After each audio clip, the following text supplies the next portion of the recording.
a lot of fun. I agree. I really am at the beach, but I can't show you the place that I'm at because, you know, the background isn't good for. Turn your sound off. What's the matter? We got I'm two. paying attention. Hi, Christine. That's not the way we used to do it. I think we have to go back to it. It was the way we did it when Frank was here. We used to call in on the phone, and then everybody speak through the phone, Yes, and just shut your speakers down. Yep. Otherwise, Yep. like I have mine on, because I was gonna say, that's your kitchen backdrop. One of the problems is that I'm having my own kitchen. we have multiple microphones picking it up. I didn't sign on, and I can hear just fine.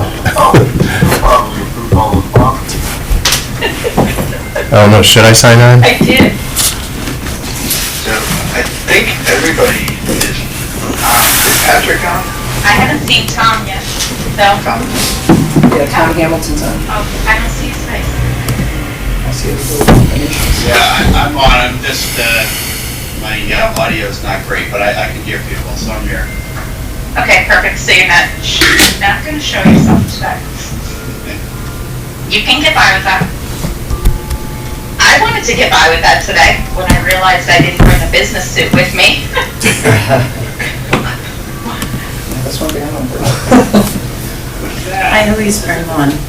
You never know. Yes. I bring something Understand that could this. do, always but not a keep suit. They keep a suit in the car, It is. just in case. I didn't bring a jacket either. I You didn't. can have slippers. I don't know why, but my camera's turned off. It wasn't before. I did not remember Yeah. that. A beach cover-up, maybe. I'm staying low. Hello? Yeah. It's nice wherever it is. I mean, But my camera's turned off, so there's no point in my joining. That it looks like that. Be the only reason. That's when it's, I think we're all set. No, Patrick? We have a quorum. We do have a quorum. Sure, well, I don't know, maybe I need to go over there. I'm gonna get closer to you guys. He only likes started. He doesn't like those. You want to start the recording?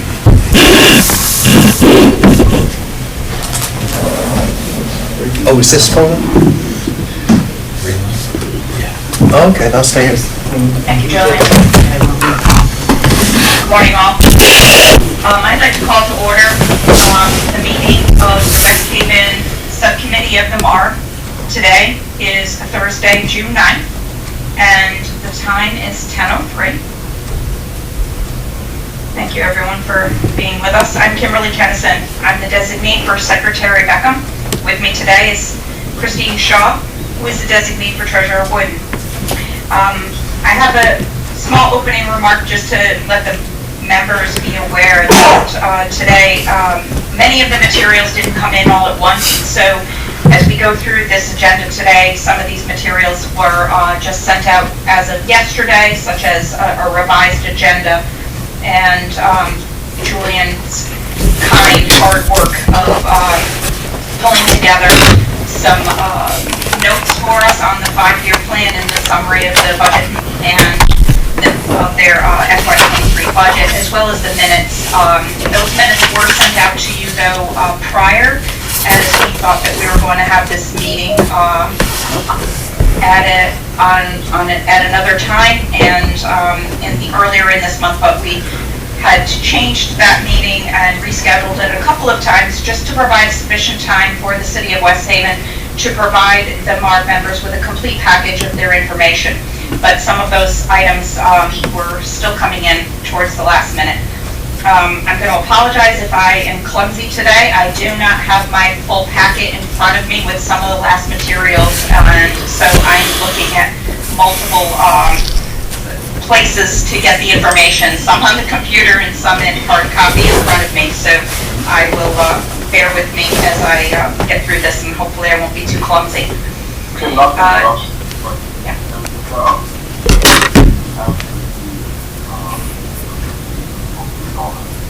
Yes.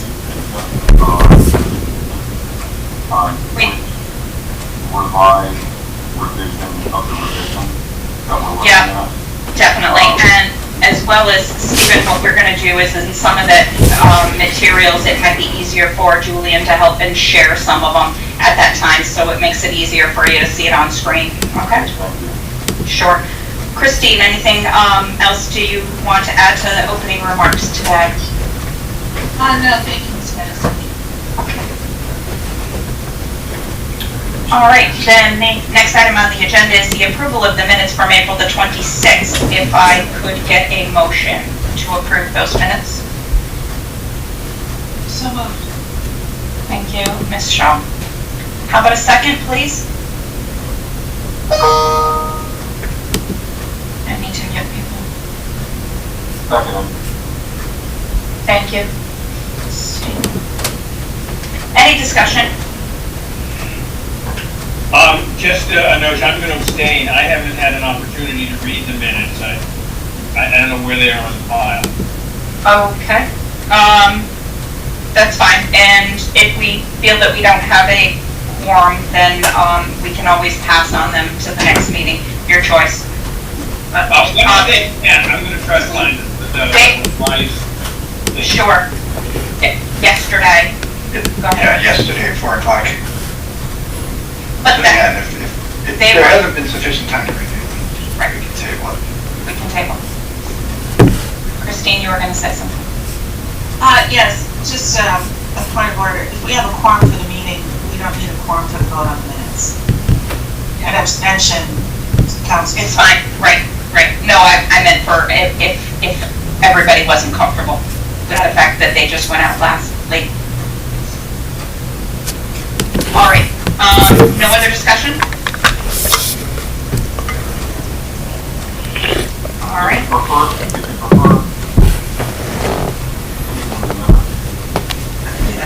I will withdraw my second.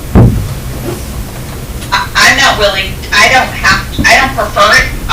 Mr. White is the only one so far. Let's see if we can, how the other members feel about this, okay? All in favor? Can I get an aye? Aye? His second was withdrawn, so it needs to be Oh. someone else. Sorry, I didn't know. I thought he was questioning it. I didn't think it was. I'll defer to Mr. White. I'm happy to reserve, and that's somewhat probably about her. And the other thing is, Okay. I can see it, the way the relation is not that. No, go ahead, move along. I'm reading it now. It's just that it was a pretty important meeting. And to make sure I have notes, and I want to make sure stuff is in there, and I haven't had time to do it. So I'm going to abstain. If you want to go ahead, I am concerned that there's some information here might be missing. But I'll withdraw my second. All right. Then let's vote to table. Point of order, you can't withdraw a second. A motion's been made, it's been seconded, it's before the body. Unless there's been an amendment to the original motion, the seconder can withdraw. So I think we should. We're talking about minutes. Yeah. People don't want to vote for it, it'll go down.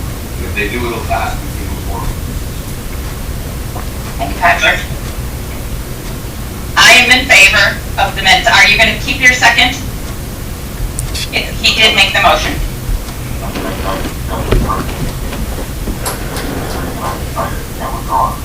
Okay. I'm in favor. I'm in favor. Yeah. Thank you, Patrick. And might I add, I agree with Mr. White about the importance of that meeting. And I did have an opportunity to review the minutes, and there were I know there was a lot of discussion, particularly around the connection between the police contract and the proposed budget, and wanting to make clear that the action or no action on the police contract had nothing to do with the contract itself.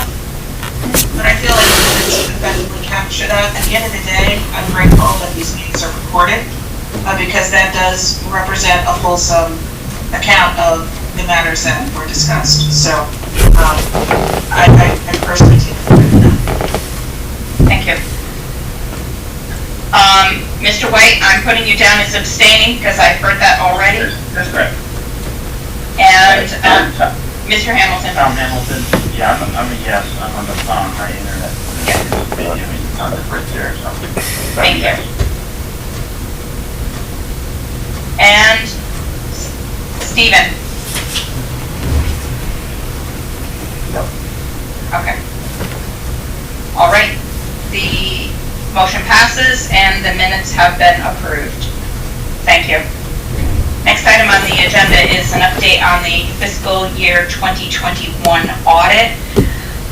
You'll recall at the May 17th MARB meeting that the city had informed us that PKF O'Connor Davies has been appointed at the auditors, and we were looking for an update as far as the engagement letter, a schedule of the audit to start, or a timeline. If the city could give us an update, that would be helpful. Good morning, everyone.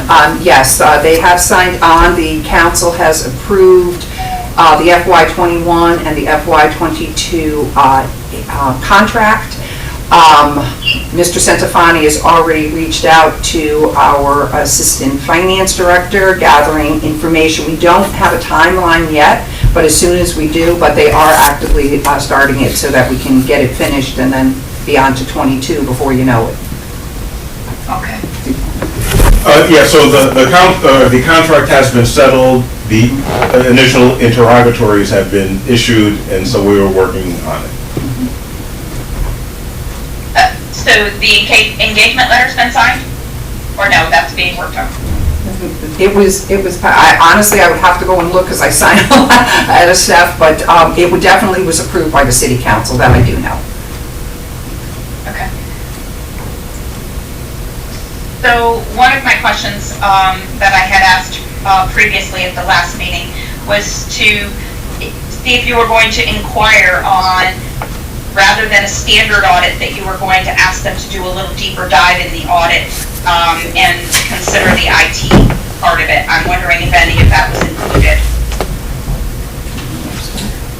I don't know off the top of my head. I'd have to take a look at the contract, but it is, frankly, it's a significant increase in cost. So the understanding of the of the on-the-ground circumstances was certainly incorporated in the presentation by the vendor. Okay.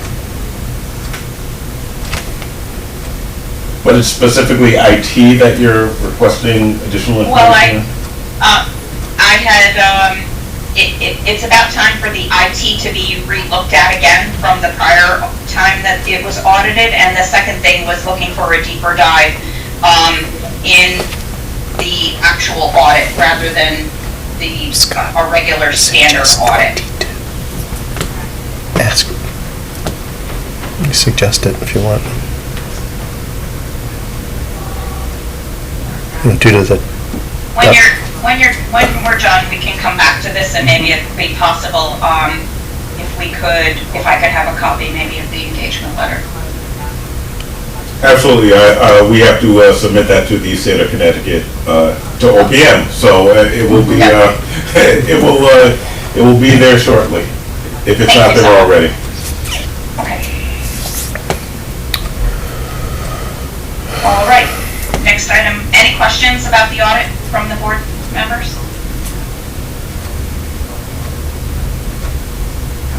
All right. I hear none. The next item on the agenda is to review, discuss, and possible action on the 5-year plan we're going to start with today. This is the first time that the city has submitted the 5-year plan to us, and that just came to us on Tuesday, June the 7th. You'll recall that absence of the 5-year plan, that one of the reasons why the board did not approve. We actually disapproved the fiscal year 2023 budget at the May meeting because it was critical that we did have a 5-year plan. And so therefore, today we'll ask the city to come forth and walk us through their 5-year plan. the board is really looking for evidence today that the plan will be fully funded for the cost of the proposed police contract. And once the ARPA funding is no longer available, that was one thing that was very important to this board. And OPM, we will review the 5-year plan, and we will include, we included this distribution, just a write-up on this yesterday. Julie did that work, so it will be helpful for this group. I may have Julian put that up because there are some tables included in the overall write-up that he provided. And then, but to get started, let's have the city walk us through their plan. Mayor, who will be presenting with your plan? I'm going to speak briefly, but David Taylor has been very instrumental in making the changes and doing what's supposed to be. What I wanted to address was, yes, the 5-year plan does fully fund the police contract. It absolutely does. And as far as the ARPA money, you will see between FY24 and FY25, there is a significant increase, and it's two drivers. One is the $1.2 million, that is at $10,000 each officer, will now be taken, out of the budget. And then the other driver is, as most of you know that have been on these meetings, the superintendent normally has been on them as well. And he had spoken at several meetings, I would say, that he did have the ESSER fund still, but when it came to a certain time, he may not, have this money, and that was something we needed to address. So I did have a very lengthy conversation in the last couple of weeks with the superintendent, and you will notice that there is another increase in that line, and that is for $1.3 million in '25 for the Board of Ed, $1.65 million, and that is '26, and $1.8 million in '27. He gave me his assurance that if other funding comes through, whether there's additional ESSER or any other type of funding, and he did not need that money, he would gladly give it back to the city. But for right now, I thought it was important that I reach out to him and get his thoughts and what he thought should be there. Okay, thank you. So we did engage with a consultant to assist in the preparation of this document. It's a complicated animal, and so we do have our consultant, David Taylor, here with us today, and perhaps David can give, a couple of minutes of overview, walk us through the chart, and then we'll be happy to answer any questions you may have. Good morning, can you hear me? Yes, we can. Okay, that's great. Hello. Which chart in particular are you going to? There's a page that you're going to start on. We could actually show that to the group. Perhaps the mill rate calculation would be On page 1? Yeah, would be a good one. Or if, I'm going to probably walk through some of the assumptions. Yes, we can hear you. Yeah, I'm sorry, yes. Can you hear me, Christine? I can hear you. What is page 1? Are you as well? Okay. So would you like us to share some of the screen and the information with the members if we're starting on the 5-year plan? Yes, that'd be great. Or are you just going to take it from a high level? Yeah, well, from a high level, the mayor's already addressed the two major bogeys that are in the plan, and that is the.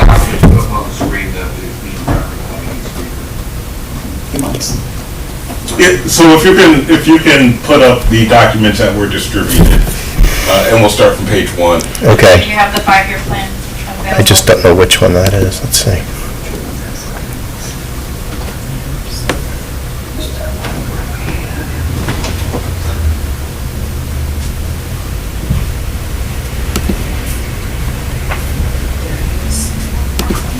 Is it this? A little bigger?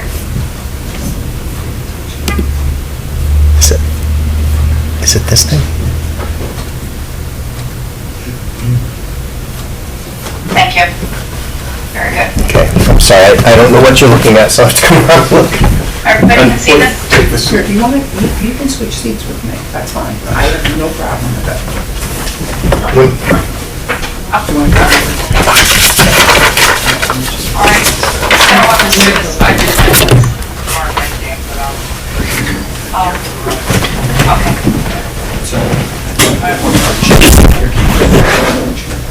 Okay, great.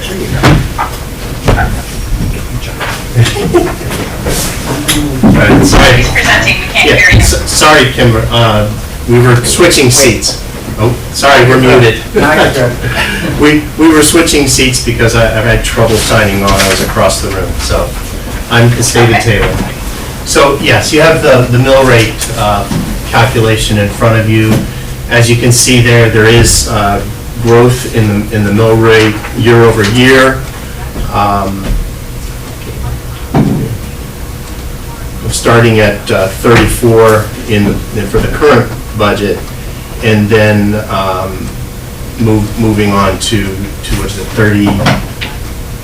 3693 finally in 27. Some of this is on the strength of a very low expectation of growth in our levy, and the rest is through increase in expenses, as the mayor discussed.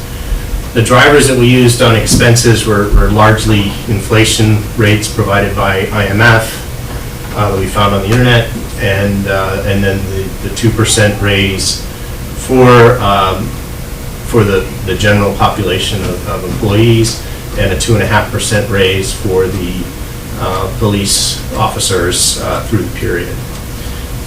I think the next page, if you page down, Sure. and I can only see a piece of this, but at the bottom, you'll see that there is every year a planned fund balance adjustment. So every year does also include additional monies being sacked away. In fact, over the period, it's $5.6 million. And we also took care to look at, the relationship between fund balance and expenses to ensure that we did increase it, even though it's a very small amount, as you would imagine in 25, due to the increased costs of running the city in that year, as the ARPA funds run out, and the Board of Education needs more money. Okay. So these are sort of the high-level presentation of the plan and where it's going. If you have any questions, we're ready for you. And so just to put a finer point on the police contract, that was obviously an issue of concern at the last meeting, and so the full appropriation of the funding necessary to complete that contract does show in the FY25 year. And it's also incorporated into the ADEC. And that's falling under the public safety line? The No, increase, not the ADEC, the salaries. yes, absolutely. And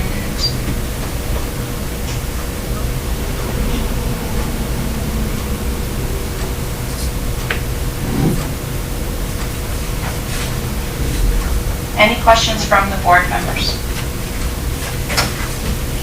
Yeah, this is Mark. Oh, wait. Sorry, Mark, you're not able to see, but and because you can? Okay. I understand. I don't want to be rude, Mark. I want to start with the board members because you're a guest, even though you are a full board member. And I see that Bob White's hand is up, and I missed that because I wasn't looking up. Okay, so those damn palm trees in your way. Couple things. I'm pleased you spoke with the superintendent. Are these increases acceptable to him at this point in time, with the notion that if he doesn't need it, he'll give it back? Yes, Nancy Rossi, yes, and that was the agreement, that if we didn't need it, he would give it back, and absolutely, that's why I wanted to go directly to him, so I had accurate figures. And I, this is Scott. Secondly, there's been this notion of 2% raises across the board. That includes non-union people. When you say non-union people, we have people that follow the 1103 union, so they're technically not in the union, but the people that follow that contract, there's a resolution that has been passed by the council, several councils actually, that allow them to get the same raises as the 1103 contract provides for the membership. We do have some part-time people now, and what we did was we put $1, I believe it was, David, right, in each. In the first year, there's already a mandated raise for those who are on an hourly wage, so that is across the board in the first year of the 5-year plan. I'm sorry, I believe that was 2024. And all other years, we went ahead and budgeted for a 2% raise for all part-time workers through the period. You know, whether that happens or not, we just felt like it was prudent to budget for. All right, and that includes department heads. Yes. Yeah, department heads. Yeah, it does. The department heads are the folks that the mayor was referring to, who follow the contract. That's to avoid a compression issue, where in at least 3 of the communities where I've worked, the deputies were making more than the department heads.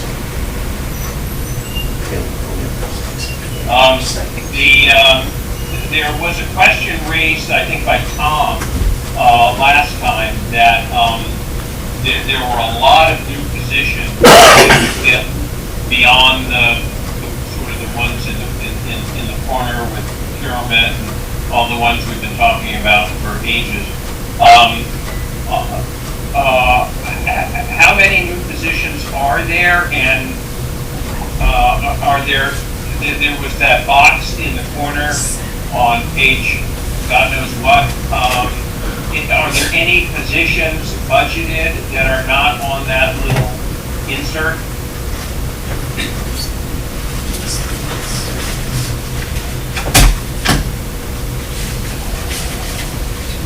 I don't know. Can we put that on the screen? Thank you.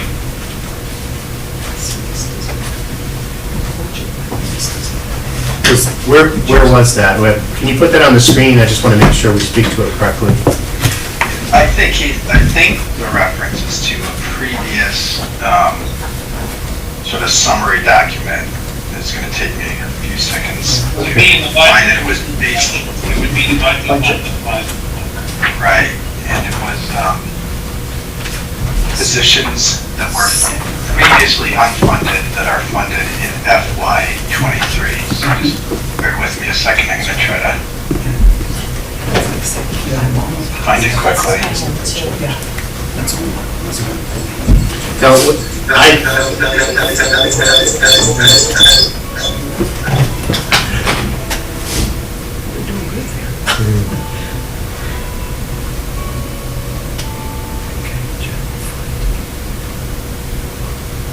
So you should be seeing a different document now? yes. Okay. So this was prepared in conjunction with the original budget proposal, and somewhere, here it is. There it is. Okay. There was so this table reflected any position that was either new and funded in FY '23, or may not have been a new position per se, but had been unfunded previously. So for example, there was a police captain slot that had existed but been unfunded for several years that was now funded in FY '23. So that's what these additions refer to. And then there were some offsetting eliminations as well. So there were a handful of positions in here that probably rung a bell with board members as being connected in one way or another to some of the improvements being made on the procurement function, finance, and HR. And the titles of some of these may have been amended in some of the budget iterations since then, but this is the list from the original recommended. Thank you, Julian. So my question is, are there any positions being funded in FY23 that are not on this list? No, we've made no changes from the original submission. So there's 9 people, some of which we've been talking about, and there's probably less than 5 unfunded, previously unfunded positions that are now, that were vacant, I presume were vacant, and you intend to fill them this year. Is that correct? There is, yeah, we are filling vacancies, yes. Well, on this list. Yes, but Bob, some of those positions were filled during part of the year, and they were funded from other sources. Okay, so they're not unfunded, they were funded. Some were temporarily funded this past year, like the procurement director position. Okay, I don't need to know anything. Okay. The two final things. One is, we had talked last time about a charge back to the city on our funds that will be expended for consultants. And I forget, was it 3.1 or 3.9? Kim? 3.9. 3.9. And that we would sort of spread that out over time. We hadn't really talked about it. I didn't, my assumption here is that reimbursement is not in the 5-year plan, correct? Correct. I can answer that one. No, that is not in the 5-year plan, because currently the MOA is on the city council agenda for the 13th, which will be Monday night for action. They have to approve the MOA with any and all of the conditions of the MOA, so that will be taken up on Monday night. I mean, I can report back to Julian on Tuesday morning to let him know what the status is. Additionally, we have talked about in finance and with Scott Jackson, as far as, you know, because I believe in it's going to be passed in some shape or form, the 3.9, what happened in the past when we had money like that, it kind of skewed the numbers. And so, Scott, remember you talked about like keeping it separate and not having it like in the regular operating budget? Yeah, so we're taking a different look at how some of these funds are received and booked. So, for example, this 3.9 that will come to us and in 10 seconds be turned back to the state, we don't want to sort of obliterate the historical record on that, and so we're gonna keep those off to the side. Okay, now the one-time transaction, I understand, that's fine. What I was talking about is that there was conversation that as money was spent, you would reimburse on a timeline. Not all, you know, if we spent $2 million next year, we might be asked to, you know, reimburse 500, and then, you know, we would spread it out over a number of years. I think this board has to figure out what that is, but it sounds like that is not included, and it should be in some amount. I think we probably should, at this meeting, give some comments. Mr. White, it is included in the MOA of how long they have to return to pay back the funding. This MOA that you're talking about was? Yes. Yes. The one that we talked about a couple of weeks ago, but we didn't fill in what the repayment plan was. I don't remember. It has been filled in order to execute the contract. And so Julian, do you recall? Filled in. I'm sorry. So the timeline is really actually very quick timeline, and it's all done in one installment so that the funds are readily available. We're not talking about Payback. initial. The payback. Payback. As we expand, we're gonna get paid back over time. And there was a placeholder in the MOA that we talked about a while ago, and it did not say how that would be. In fact, I think we had to add that it would be paid back. And we never said it would be paid back over, 4 years or 8 years or whatever. That's what I'm talking about. I'm not talking about the one-time payback. You're correct. Yes, I'm trying to remember.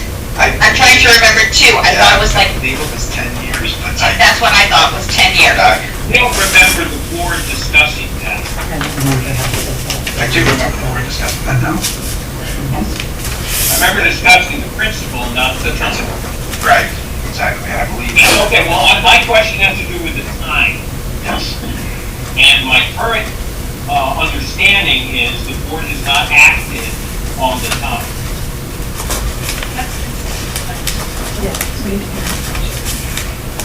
Okay, so we need to do that so they can plug it in going forward. Again, I'm not talking about which I understand the previous problem, it sounds like they're handling it correctly.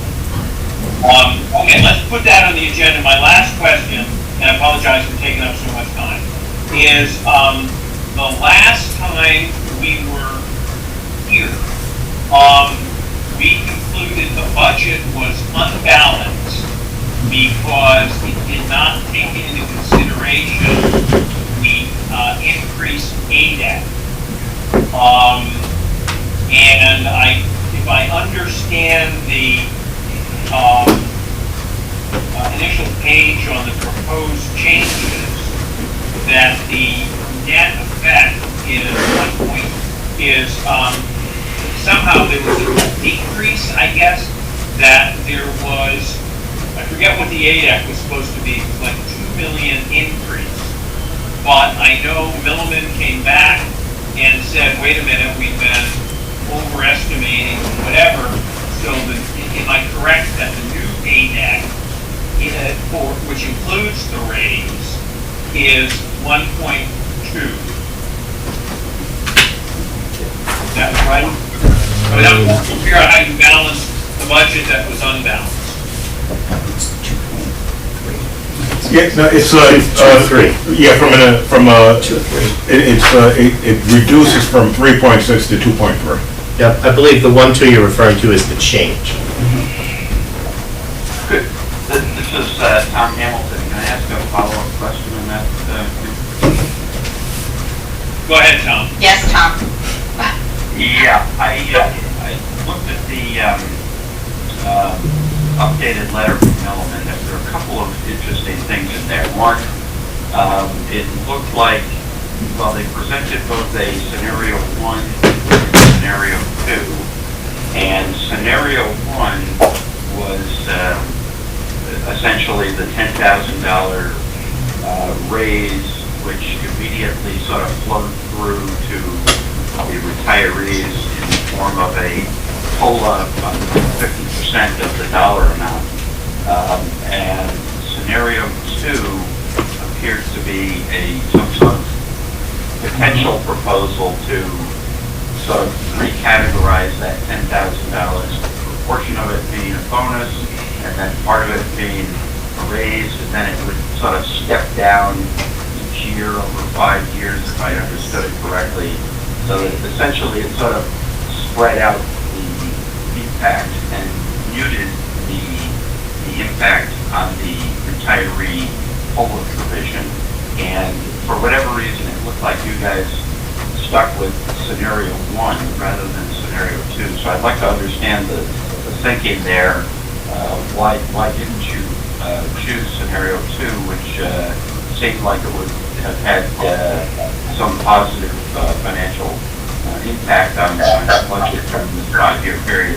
And then it also looked like you extended the amortization period, and there were several options that Milliman had presented, and it appeared to me that you extended it from 9 years to 10 years on the amortization. And they had presented, several different options, including up to, I think, 13 years, 15 years, and maybe more than that. But you opted to just extend it to 10 years. And I'm just interested in, the thinking on, why you felt that was the right thing to do and why was that the right years the right extension period to choose on that amortization period. Well, Nancy Rossi, so one of the reasons was after the last meeting, we got everybody in the room. Jen Castellano from Milliman, the police department, several stakeholders were in the room to try to iron all of this out and find out what the right thing to do, because we were kind of blindsided at the last meeting because we, thought it was all set, and then we got the actuarial study. I got it right in the middle of the meeting, and I think Scott Jackson did as well, and we saw the problems. So we had Jen Castellano, who is on this call, come to the meeting, and we sat there for like 2.5 hours to go through everything, and there were some assumptions that were not valid or correct, and she can better go into, there were a few of them, and clear all of that part up. But as the city, we looked at the scenarios, and the reason we picked scenario 1 is because that was always the original offer. We have been negotiating it for several months. We had it signed, the contract. It had a unanimous approval from the city council. So it was, to me, always I thought that was the best option. Scenario 2 had a lot of questions, and it was basically moving by $2,000 from one pot to the other during the course of it. This is a more straightforward. As far as the amortization period, it seemed to go with the 10 years, and the reason we did that, our financial advisor who was in the room, our investor, I should say, Dave Moran, said if you go to 15 years, it's kind of like refinancing your house when, for 15 years. And so we had, as I said, a lot of discussion. We had a lot of people in this room, and scenario 1 is what everyone thought was the right thing to do to go forward, and I'm hoping that this board agrees, because I think it's very important that we go forward with the scenario 1 to the police department, make them whole, because July 1st of 23 is literally around the corner now, and make sure that we retain our excellent officers in the city of West Haven. And I'm going to let Scott Jackson and David, if they need to, weigh in. I'm hovering over the mayor. That's okay. I can't see him. Sometimes, we lose the track as to what we're trying to do. This is not a financial exercise. This is a public safety exercise. And the city sees itself in peril here. And so we floated the idea and asked for numbers on what you see as scenario 2, but that is very hard to explain to a recruit who's going to post. That maybe you'll get another $2,000 a year, maybe you'll get a bonus, but it's not really guaranteed in any specific way. And so in order to do, and we've changed our language to be consistent in retention and recruitment, in order to attain those goals, scenario 1, even when we bounce it off of all of the lawyers, all the actuaries, the union, the police brass, scenario 2 wasn't really a starter. So scenario 2 would have required, I'm assuming, reopening this agreement with the bargaining group, and would have required essentially renegotiating the deal. And is that correct? That is correct. Absolutely, yes. Okay. Whereas scenario 1 is essentially what the deal was in the original agreement. It's just the extension of the amortization period, which is essentially that's totally within the control of the city, not something that collective bargaining group is involved. Correct. And so if the actuary of the line, can we just chime in I on think we're down the amortization till period. I mean, I don't see it as a big deal. But It seems like it was currently at 9 years left on the amortization, so you're only at 1 year. No, I don't think No, it's I only all that have material, but I guess 93, I'd like to hear from the because I expert. can't use those one. I agree with you. Jen, are you on the line?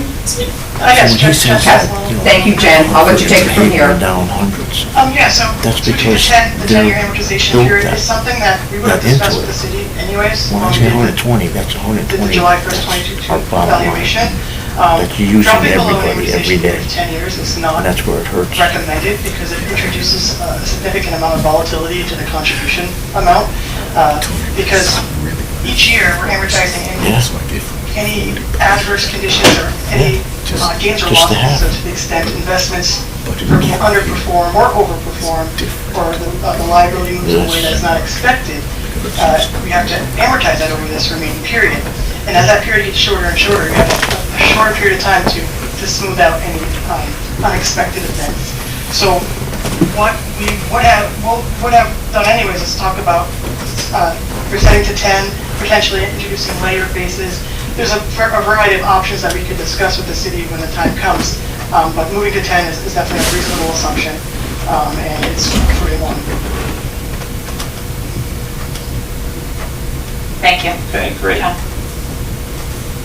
I had another unrelated question. I think the only thing that really, and what I do want to, commend the city for getting this plan together. I do think we now have something that's we can discuss, and people may have different opinions, but at least we've got something on the table. And I think I want to thank them for that. Appreciate that. But one of the items that I think was noted in Julian's write-up as well is debt service drops off significantly, especially in the last 2 years of the plan. And apparently the assumption is that the city is not going to be funding capital improvements with new debt going forward, for at least other than the item, I guess, that's now on the agenda, and funding the remaining piece of the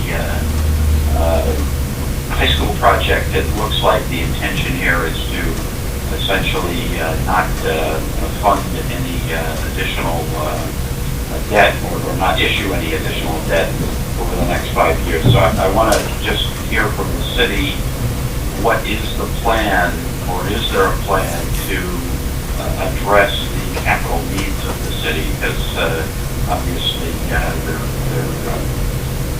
any municipality, school district is going to have ongoing needs to invest in infrastructure and so on. So I'd just kind of like to hear the thought or the thinking on how that's going to meet the city's capital needs over the next number of years. Okay, Nancy Rossi, so for FY23, we did fund it correctly, and what it takes, I believe there's $15.9 million, which is final payment for the new high school, and also we are redoing Washington School, which is 109 years old and very antiquated, as you might guess. So those two payments. And then on the city side, the remainder between the 21 and the 15 million will be going for infrastructure, whether it be public works, park and rec, or different improvements. That being said, for whatever reason, it wasn't in the out years, which Julie and I have talked about it again even this morning. Our intent is to correct that. I totally agree with you that we need to fund projects, not only for the Board of Ed, but for the city, for the police department. So we are going to revise that ASAP, because I do agree, we do have a 5-year capital plan as well that outlines, what our intent. Doesn't mean we're always going to fund it in whatever year. But I talked to Julian about a couple of different options on how to do that, and so that is our intent. And I have Scott here if he wants to add anything. Yeah, just one quick item is that our sewer infrastructure is paid in large measure through the sewer fees. So it's a little bit outside of the debt service schedule because it is on the operating side on the sewer fund. But there is also there are additional holdbacks for the out years, and I'm talking specifically 25 and beyond. But they're not project based. They're they start from the capacity side as opposed to the project side. So there are increases in debt service where you think that they would be falling off, but they increase. So in the original construction of the budget, there was certainly a contemplation of additional financing. Okay, so what I'm hearing is, when I look at this 5-year plan and I see, for instance, the number in 25, you've got debt service at 14,822, and then dropping to 11,747, and then the year after that to 9,394. That at least those last 2 years those are not accurate numbers. Is that correct? That you expect your debt service is not going to drop by $3 million and then another $2.5 million. Is that correct? That is correct, Mr. Hamilton. You are absolutely correct on that. No, we are going to fund, because as I said, every year you don't want to save it all for 1 year. You want to spread it over, obviously, the 5 years, and we are going to do projects in those 2 years. So it's really not the projects that you're doing in those years. It's really the overall capital plan and the expected financing. When is that financing going to hit? When is the repayment going to hit? So really, what I think we need to see is the capital plan and specifically the financing plan associated with that capital plan. And that then needs to be layered into these debt service projections. And that's a pretty material omission, frankly. So I do think that needs to be corrected before we vote on this, at least in my judgment. But again, I think this is good progress. I'm not sure that it's quite where it needs to be. I think that financing plan for your 5-year capital budget, 5-year capital plan needs to be layered into this model. Okay. Okay.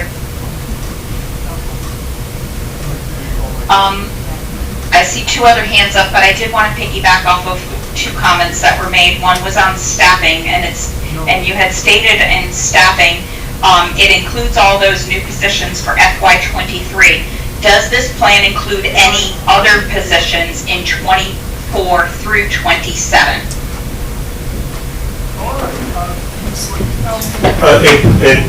It does not.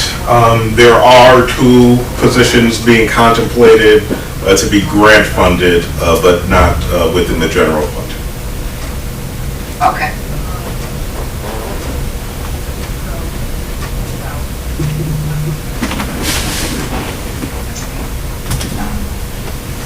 I can't remember the second question that I have at this moment, but it will come back to me. Stephen, I believe that Mr. Felsigno, I think that your hand was up first, so. Thank you. So, I think what I picked up on was exactly what Mr. Hamilton picked up on. What I don't follow, and it's really, I think it's hard for me to vote for something that I haven't had time to analyze. To receive this constant file on the date for a meeting on the time, I think it's unfair and not reasonable for us to be able to analyze it. But as I look at these numbers, I picked up on the same thing as Hamilton did about debt service. We have 0 debt service. The other thing I find hard to swallow is the proposed updated plan on page 8, where your fund balance goes from $6 million in 2022 to almost $12 million in 2017. I mean, I'm not sure how you do that. I mean, that's pretty good if you can. I just don't. I look at the numbers and I have a tough time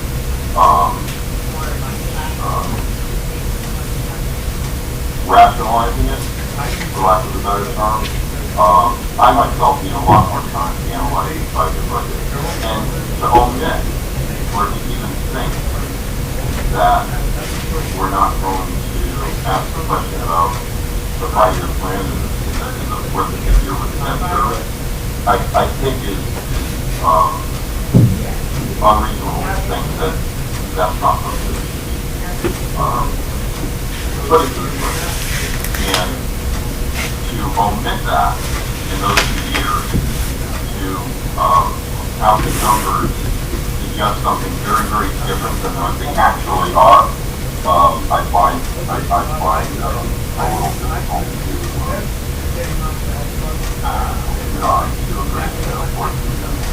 So, I will not be, I personally think the table and work with a whole bar and with accurate debt service plans and with actual ideas that we have in the later years of the plan. I just want to piggyback off of that one comment, and I agree with both Mr. Hamilton as well as Mr. Balsigno to make you aware that in the past, if you looked at last year's 5-year plan, there was like a 4-page debt schedule that was included in the past, and it is omitted this year, or it hasn't been built yet. So it would be helpful if that gets provided to this committee. And Stephen, are you finished with your questions? Because I have 2 other people with hands up. Yeah, that's enough. Okay. Christine, you're next. Thank you, Mr. President. I'd like some insights into the kind of variability with the tax revenue growth. It looks like for the recommended budget for fiscal 23, growth is assumed at 0.5%, but then it goes as high as 4% at fiscal 25. Can you get some insight into the assumptions that have went into those projections, and are they good numbers? It's David Taylor, they're beautiful numbers. The growth factor that we assumed after the huge growth on motor vehicles in 22, 23 was 1% per year. The growth factor used for real estate personal property on the existing rolls was 0.5%. It's a 0.5%. And then there are a number of properties, 3 schools in particular, that are in the act of being sold. And these then properties are assumed to come back on the rolls in 25. And then there's the Haven project, which I imagine you're all aware of, which had previously shown to come back on the rolls and be a rather large $10 million increase to the list. I believe it was in 25, but we've actually pushed that out to 26. And then a couple of other projects that are also on there that are smaller.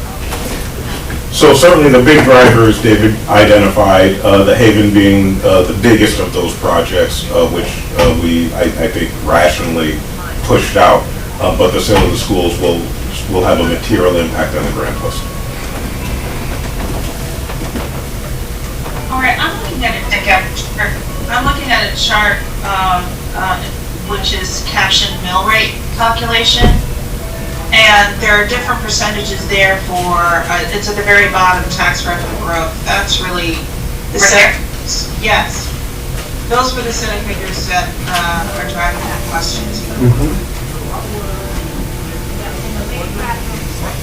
Yeah, these are the underlying assumptions to drive those numbers.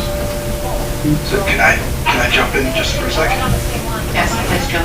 So the tax revenue growth in FY25, in addition to being pushed a bit by some of the project-driven growth in the grant list, that's also the year that the large police salaries placed on the expenditure side, and the city then programmed in a at least by this 5-year plan standards, a larger mill rate increase. So it's a function of a bit more grand list growth than the sort of core 0.5%, but also 1.4 mil increase.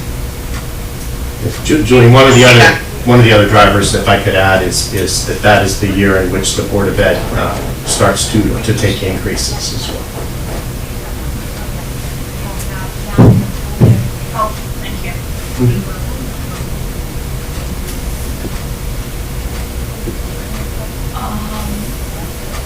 Stephen, your hand's still up. You're finished, right? I'm sorry, I apologize. You're fine. Hold on, let me see whose hand is up here because I can't read it. It says it's in the grouping. I'm guessing it's Patrick. It is, thank you. There you go. That's two questions. One with the Board of Ed. So for 23 and 24, basically flat funded, Yes. and there's no projection of any increase in costs for the Board of Education. No, I know that the superintendent has other sources, ESSER funds, and we've actually been flat funded for, this is, I want to say, the third year, possibly. Not all the years, but the third year. And he was able to, with the additional funding he had received, to be able to take care of FY23 and FY24. It's only when it hits FY25 that he's concerned that he won't get that funding, and that's when he gave me the numbers for 25, 26, and 27 that he felt was reasonable. And 24 hours ago, or 25 hours ago, I reconfirmed those numbers with the superintendent, and he felt that they were good numbers. My second question is for employee insurance. For fiscal year 23, it appears there's a little less than 5% increase. Goes from 18.7 to 19.6. Do you have a page that you're on so we can share that? On Sorry. page 6. Thank you.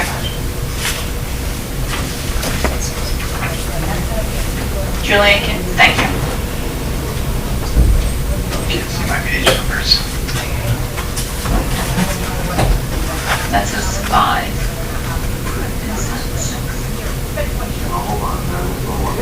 No. Yeah, it's here. It's in this category. It's the line that's highlighted. It's called operating charges in the document. It really is a reference to city insurance debts and employee benefits are all aggregated into this number. So the 18.7 in FY22 to 19.6 in FY23, and that includes health insurance benefits for retirees and actives. It includes the pension contribution. It includes liability and property insurance. So there, it bumps up about 900,000 for fiscal 23, which is about 5%, and then it bumps up, it looks like, over 10% for fiscal 24. We're reading that right? Yes. Yes. Where are we getting our numbers where there's only a 5% increase in 23, but then a plus 10 for 24? Those are driven in large part by medical benefits, and so those are the projections given to us by our consultants at Lockton. And one other thing is the impact of the additional ADEC for the police contract hits in FY24. So that is reflected in that year that has the larger increase of 9% or so. Thank you. That number includes The police. the ADAC? Yes. Of that, yes. Okay, so with the ADEC number taken out of that, if we're just looking at employee insurance, what's the projection, I guess, to put it simply, of employee insurance next year is projected to increase for fiscal year 23, is projected to increase by what percentage? We have a nice table in the back, I think, of each one of the sheets. I don't know what 23 is though, but I see 24, 25, 26. Those are all on page 26 of this 5-year plan. Is the detail? Look at page 23, so right on 23, 5.7% increase. Thank you, Mark. And Mark, sorry, I have not forgot about you. All right, so it's a 5.7. Oh, there it is, yeah. And they're comfortable with those numbers? I mean, it seems great if we're going to only increase that much. Is that, what's been the increase over the previous 5 years? Do we know?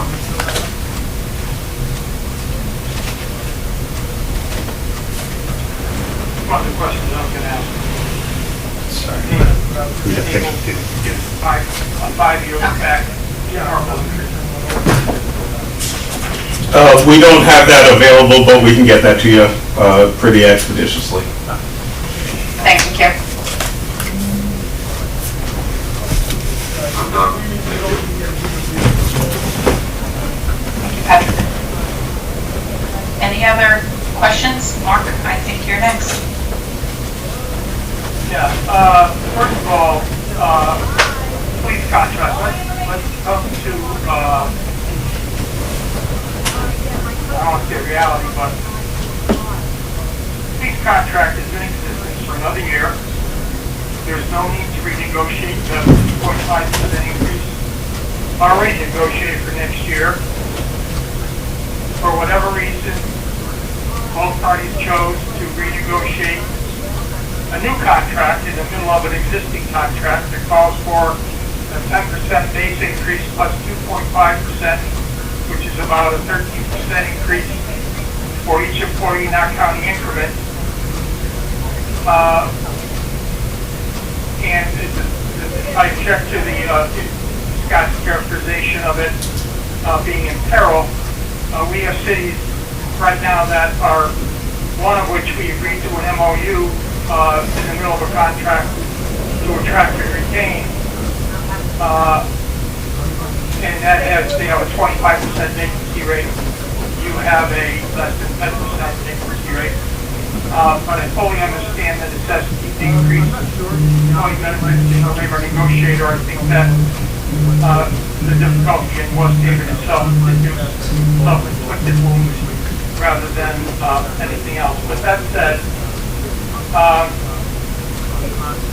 my advocacy still is that you do a 1-year MOU and negotiate a meaningful contract over the next 3 years. That is a recruit contract rather than just throwing $10,000 out there that enhances retiree benefits for 142 employees, $6,000 a piece.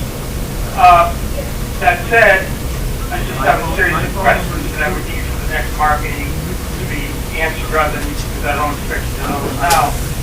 I have a document in front of me from a previous meeting that gives the fund year balances from 1990 to 2020. It clearly shows that something happened in 1992, and I'm looking for institutional knowledge. I don't expect Scott to know this, or maybe even the mayor. But it went from a general fund balance of $37,000 to a deficit of $17 million. And then the state stepped in the first time, eradicated that, and you ended up similarly now where you had a $4 million plus. And I think Tom was on that one. And that maintained until, it built up until 2004 when you went from a $9 million surplus in the general fund to a $3 million deficit. And then it continued to be in deficit until 2017 where it's $18 million. I wish to state to see it again. So you're the only community that's been under state supervision twice. And if somebody for the next meeting or in a memo to Julian or Kim can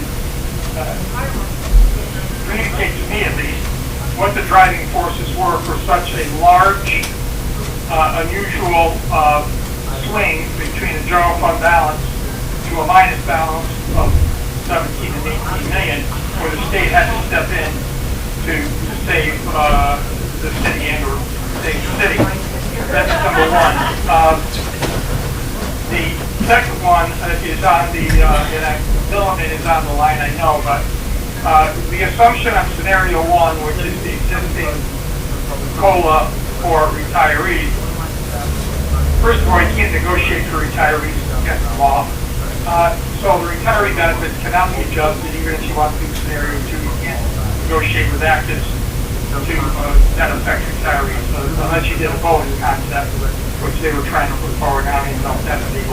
But, and they do say in their letter, no one says in their letter, in their scenarios, they did not check out the legality of their scenarios. The $10,000 increase is not figured into the COLA for the post-1993 hires. It's 50% of the 2.5. If I were a retiree in West Haven, I would go to court saying that the 10,000 is part of the general wage increase. Because the 10,000 has got to be something. It's not an increment, it's a base salary increase.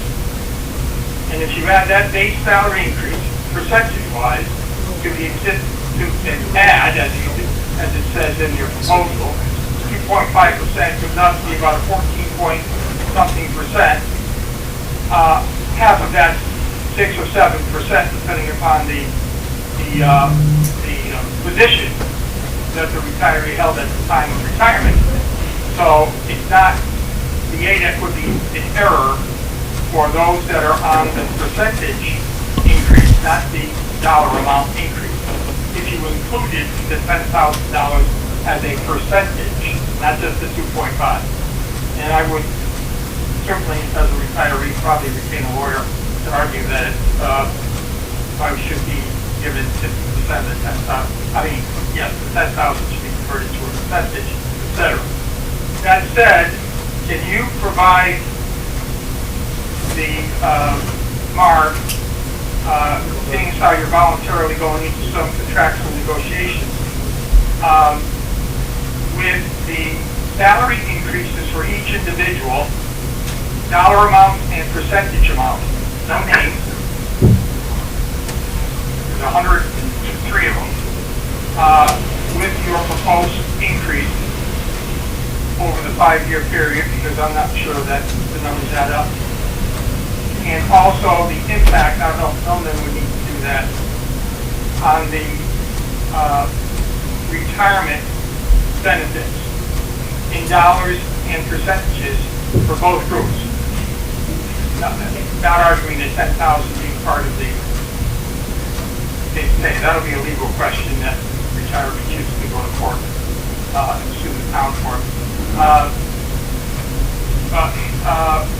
So that's what I would need to see if it can be done by the 15th. The historical increase of healthcare plan reference from 22 to 23 was 5.7%.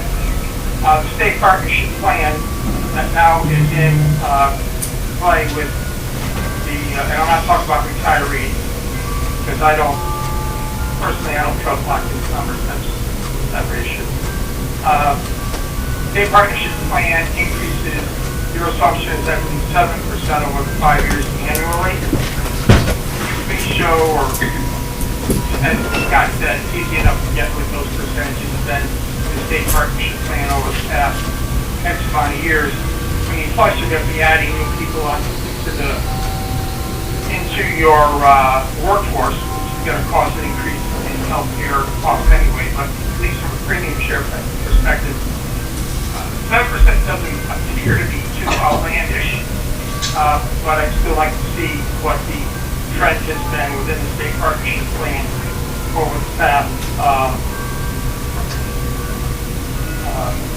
5 years, which you probably can give to the state.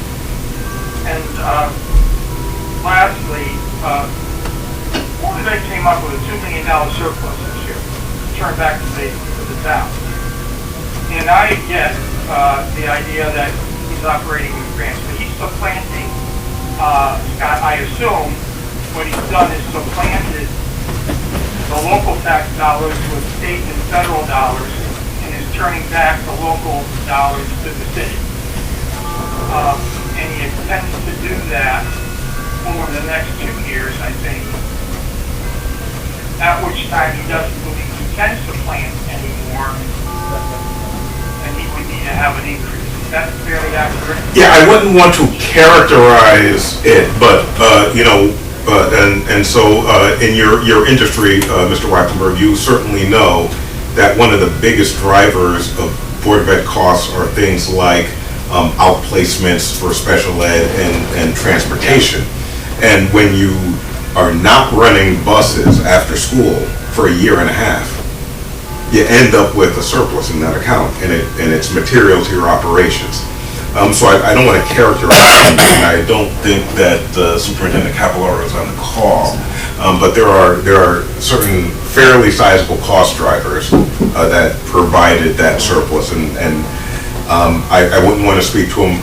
I wouldn't feel comfortable saying there's a supplanting, but there are certain cost drivers.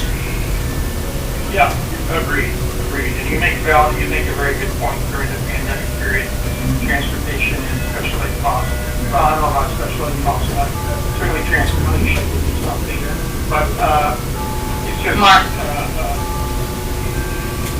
Mark, you will recall that also they switched to the partnership plan and was expecting to have some savings in that area too. I just wanted to bring that to your attention.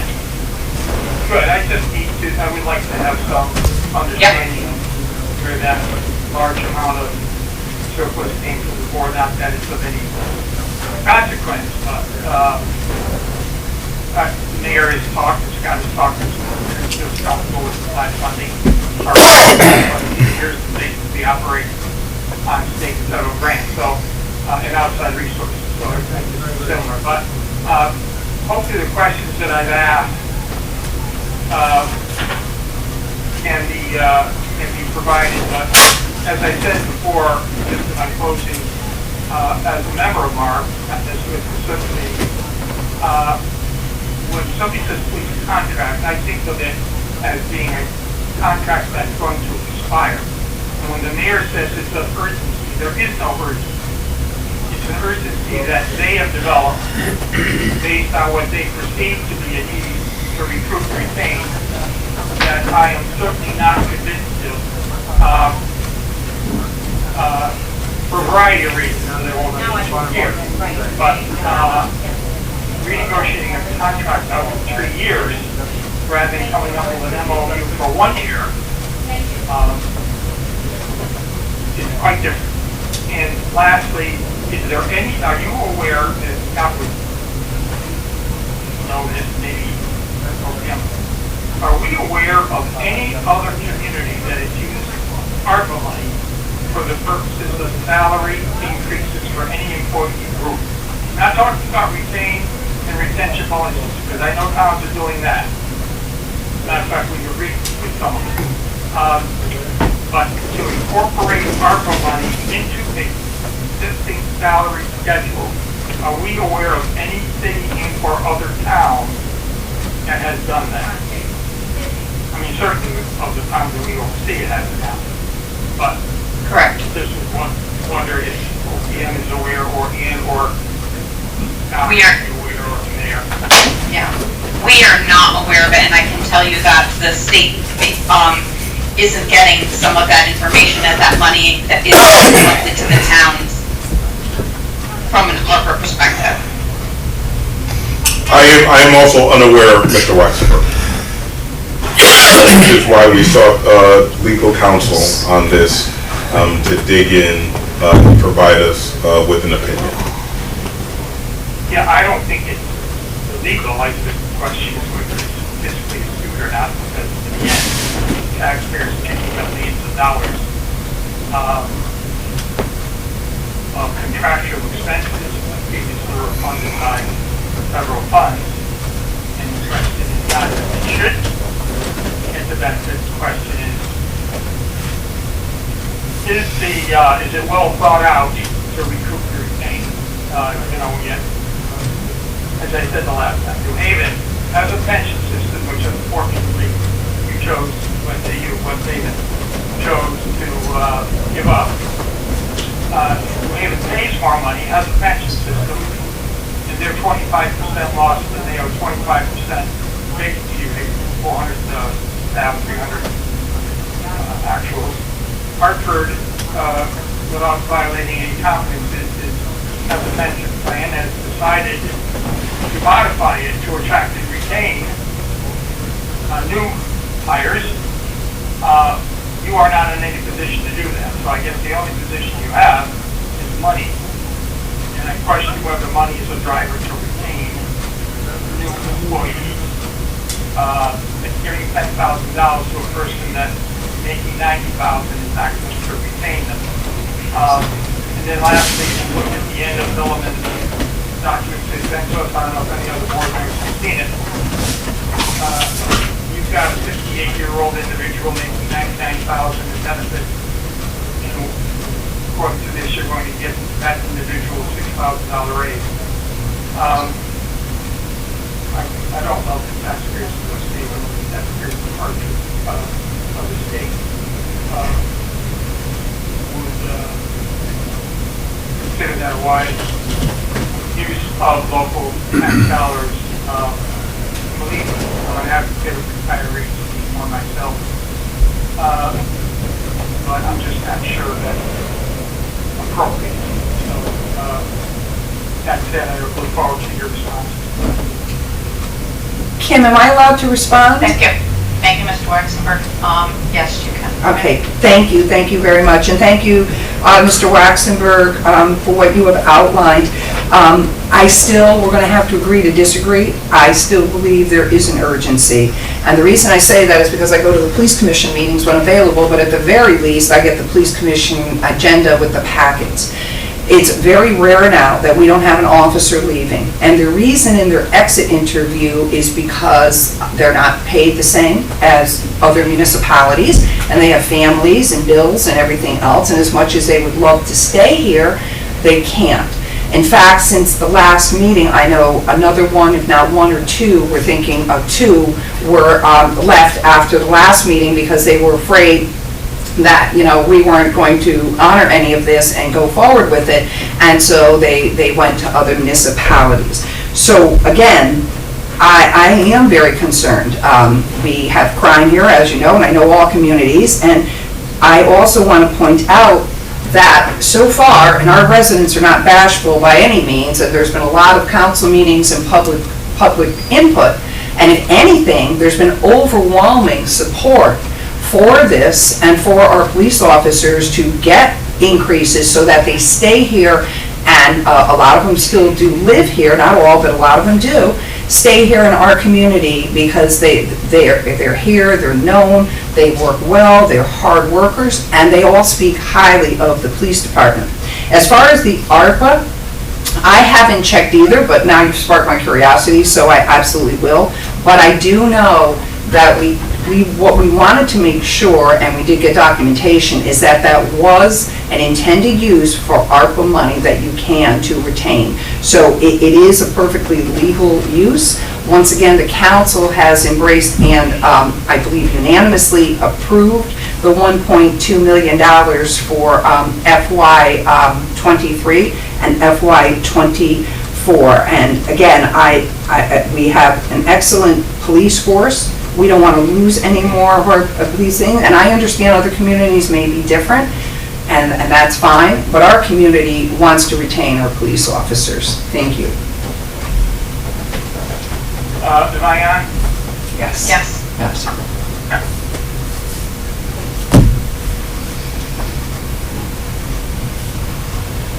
Mark, are you looking to respond? I don't understand something. I'm not being an advocate. I realize that the recruitment and retention of police is as important as fire and education and police for safety purposes. What I am saying is, if you really want to get into the retainment and the recruitment, you're not giving $10,000 to a person that's already making $100,000. That person's not leaving. You yourself said that, has anybody done an analysis of where you have where the officers are leaving? They're probably leaving within the first 5 years.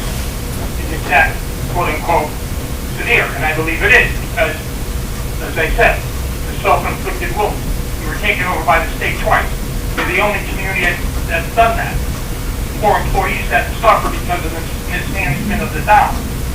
But that said, has anybody done a significant analysis to possibly negotiate a split schedule, saying anybody that's not under the pension system or any new hire gets X, and the person that gets the pension gets Y? You're just giving $10,000 away to individuals and saying, oh, that'll retain people. It hasn't, and it won't. From education with over 35,000 teachers, it doesn't work that way. There's a little bit more deeper dive that has to be done in order to determine what is there for the employee to stay in that community. Would you rather be a police officer in Greenwich or in Hartford? In West Haven or in Hartford? They're not going there for the money. They may go there for the pension and other possible benefits. What my concern is, just said we're going to take federal money, throw it against the wall, give everybody a $10,000 increase for using our ARPA money, which you can do, and have the city pay for it. And then when the state takes you over again, and you say, oh, well, we're losing our police force, what happens to the $10,000? There's no well-thought-out plan that I see to retain and recruit new police officers. They say I'm leaving because of money. I get it. Well, then address that issue for those new recruits and new hires. What you've done is give away money that could be used at the front end and given it to the people that are not leaving and are already retired. I hate to get so emotional about it, but I've seen it year after year, 35 years in the business. People eat their young. That's why the young leave.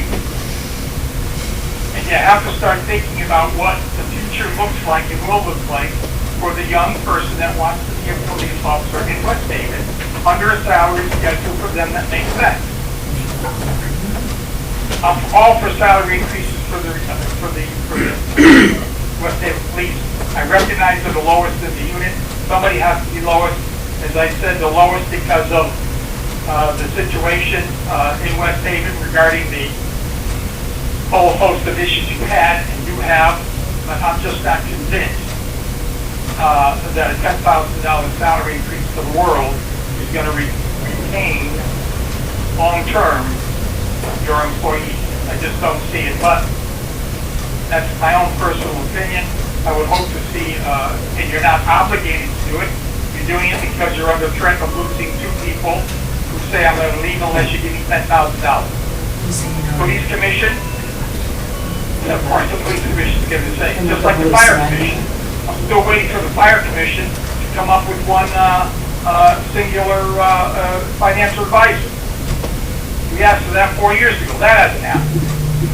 So I guess the frustration's boiling over with me on these issues, but nonetheless, I would vote for any comprehensive plan that increases the salaries to recruit and retain new hires. And I'm just not convinced that this is it.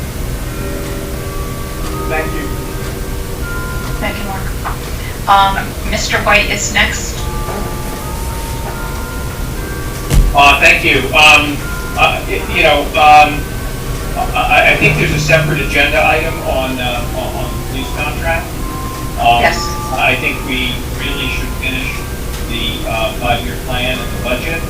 On 5-year plan, I think this board has to figure out what appropriate fund balances are going forward.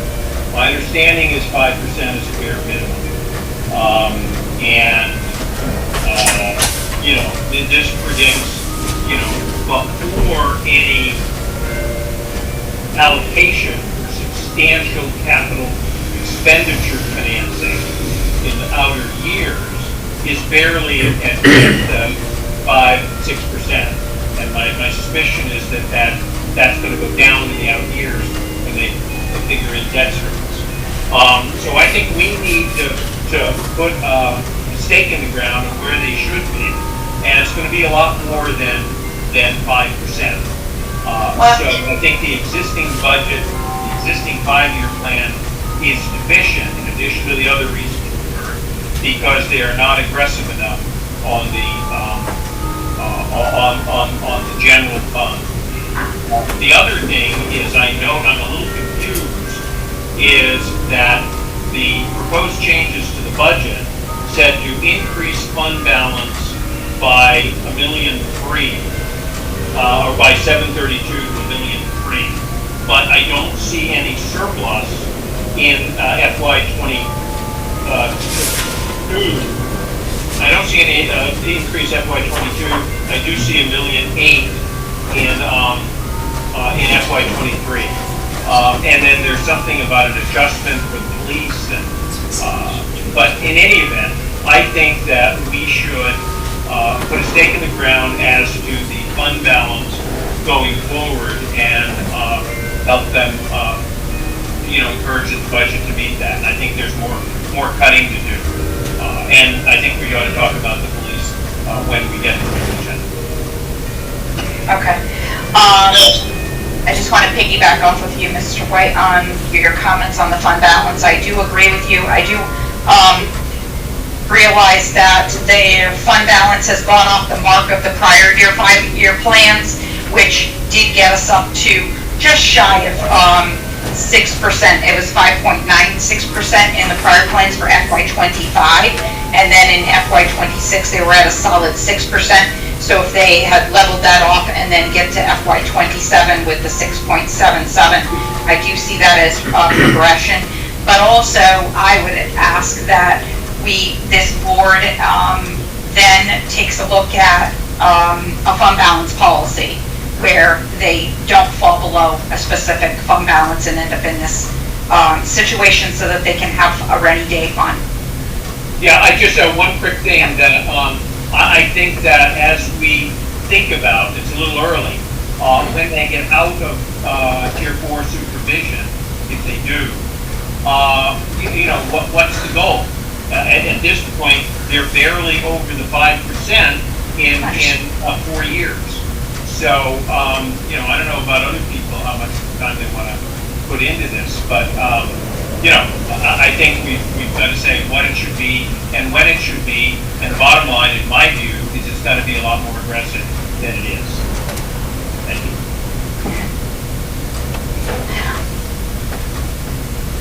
Christine, I think you were next.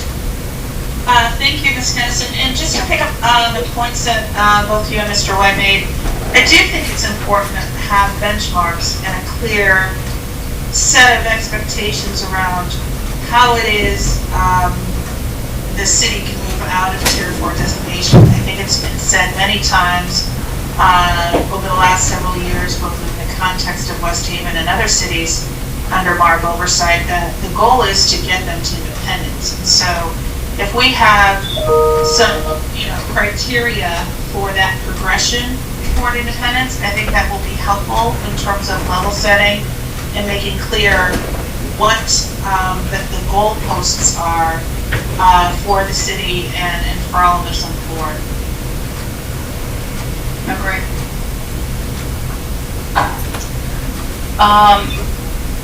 I don't know who is next, whether it was Stephen or I'm guessing that it is you, Patrick, on the side, because I can't see your name. Hold on, let me check. Yeah. Stephen. Yeah, hi. Like, you know, I agree with Mr. White. I think we have to have firm goals. But as you look at the fund balance, we already have established that that 6.77 doesn't have any debt compliance. So what that 6.77 really is, I'm not really looking sure. But getting back to what Mr. Waxenberg said about the police contract, I do have a little bit of experience with police contract and retention. If I remember correctly, there were short 5 people out of 105 or 100. That was your police staffing is to get 105. Am I correct, Mayor? 120, correct? We're budgeted for 120. It's 120, but if there were a plane crash in West Haven and the chief had to send every badge he could to the site, it would be 93. So you're telling me that you are short that many? How many have left and how many are on leave or injury or something else? So how many do you have at this point? Certainly more than 90, right? Correct. We have people in the academy, which we can't count on, and we have several on injury. Do you want to speak to it? Just a ballpark. Ballpark, we're probably at about maybe 115. But that's counting people that are in the academy, that are out injured, etc. Okay, so you got 115 out of 120. You're really, and you never have full staff. It's just the way it is. Someone's always getting hurt. Someone's always, you always have that issue. How many people do you have at the academy right now? 4. You have 4 at the academy. So again, you're really talking about 5 or 6 people, and you're talking that 2 more people are left. That $10,000 is unilaterally given to everybody. I think that has to really be looked at. And if your issue is retention, I think there's different ways to retain people in different mindset. Maybe instead of just unilaterally giving everybody the 10,000, you get a signing bonus, or you make it in 5-year increments that someone gets a percentage of their salary if they stay for 5 years, 10 years, 15, and so on and so forth as you go forward up to say retirement 20 years back. So that's my suggestion. And I've said this before, so this isn't anything new. But and it also gives you the ability from a financial standpoint, you know exactly how many people you have, when they're hired, how long they're staying, and you can budget your police budget accordingly on those particular people every 5, 10, 15, up to 20 years. You know exactly what you're spending. It's a lot easier to budget for that. But to give $10,000 above the board, and that's Mr. Waxenberg said, just kind of take these funds and throw it at the wall and see what sticks. I don't think I can point to anything better. So I think that's something that really needs to be analyzed before we start, at least before I cycle or something like that. We did do a lot of thought before we came up with that, and that brings us... Point of order. The chair hasn't called on any non-member to address the... Thank you, Patrick.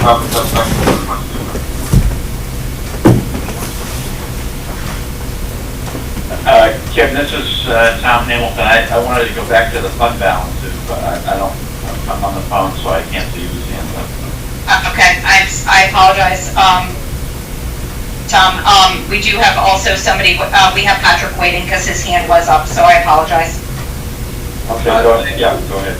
Steven, you finished, right?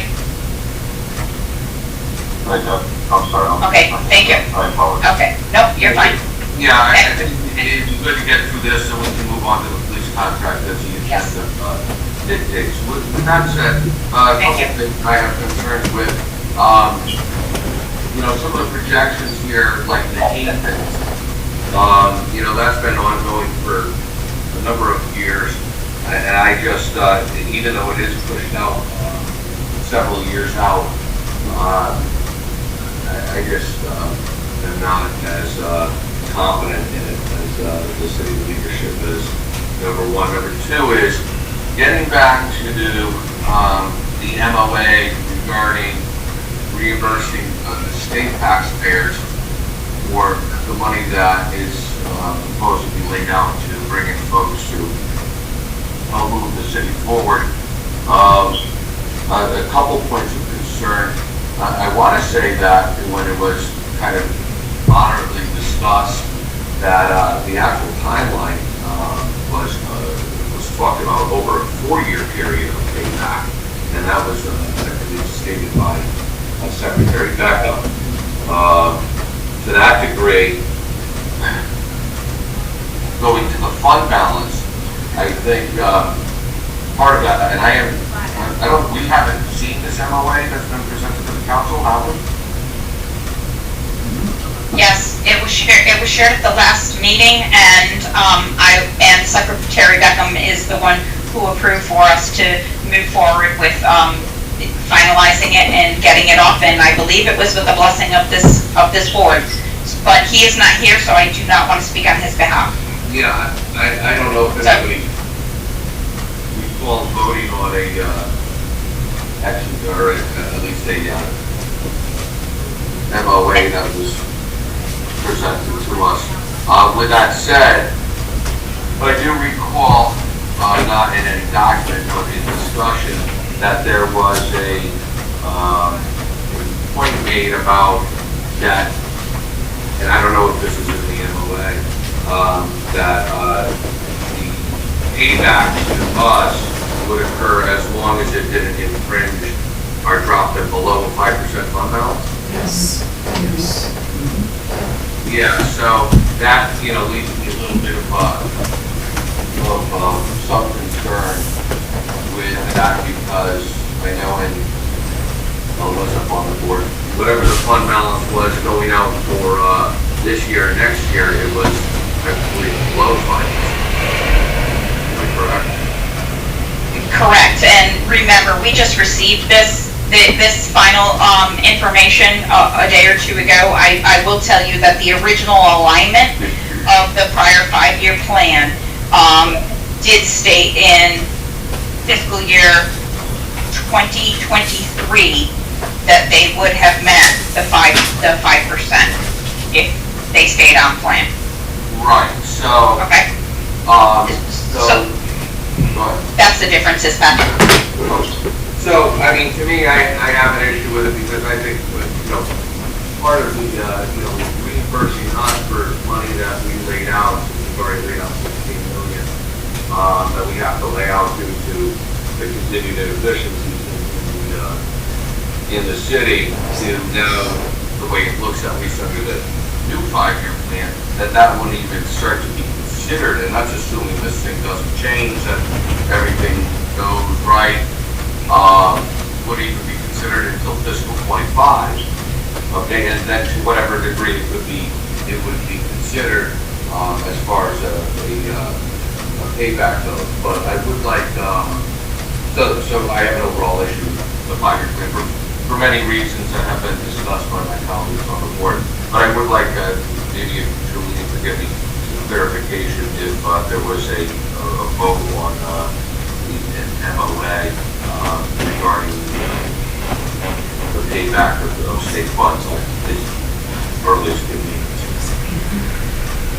We'll get back to all of those members, all the members, and take it back with the secretary as he asked us to move forward.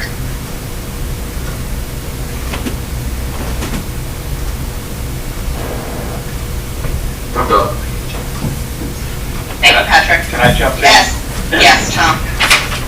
Okay, thank you. So I did want to follow up on Mr. White's fund balance comment, but I agree that this board should establish some guidelines and some expectations. I see 5% really as being a minimum fund balance. I do believe that we should be requiring the city to come up with a formal written fund balance policy. Probably can't be completed, in time for next week's meeting, but I'd like to see something put together quickly. I do believe that 5% should be the minimum. I would be interested in some sort of range of fund balance provided for under a policy. I would look at the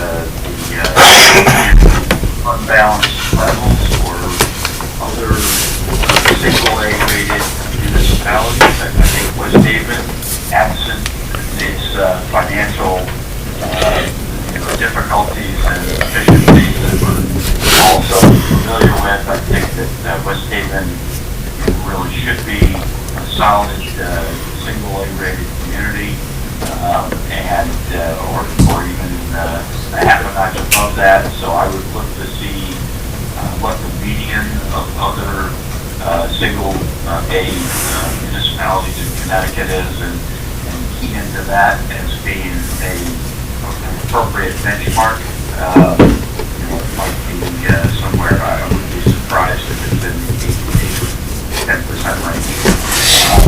So in any event, I think we should put that on the radar, and that should be part of the, ultimately, really should be part of the expectation of where West Haven gets to with its 5-year plan.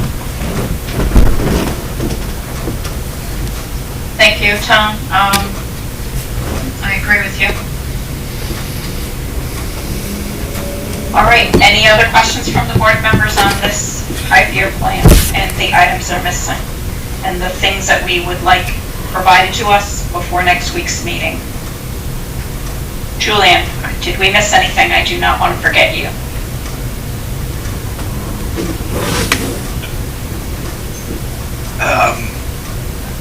I don't think anything was missed per se, but at some point before we adjourn, I just want to go back and make sure that we have a complete list of what it is the subcommittee is looking for. Fund balance revision, obviously, but Yep. I'll have to go back to my notes and see what I can pick up. Okay. And I do have some of those, and if not, we can have somebody extract from this tape. But it would be important that we get what everybody is looking for the next meeting. Excuse me.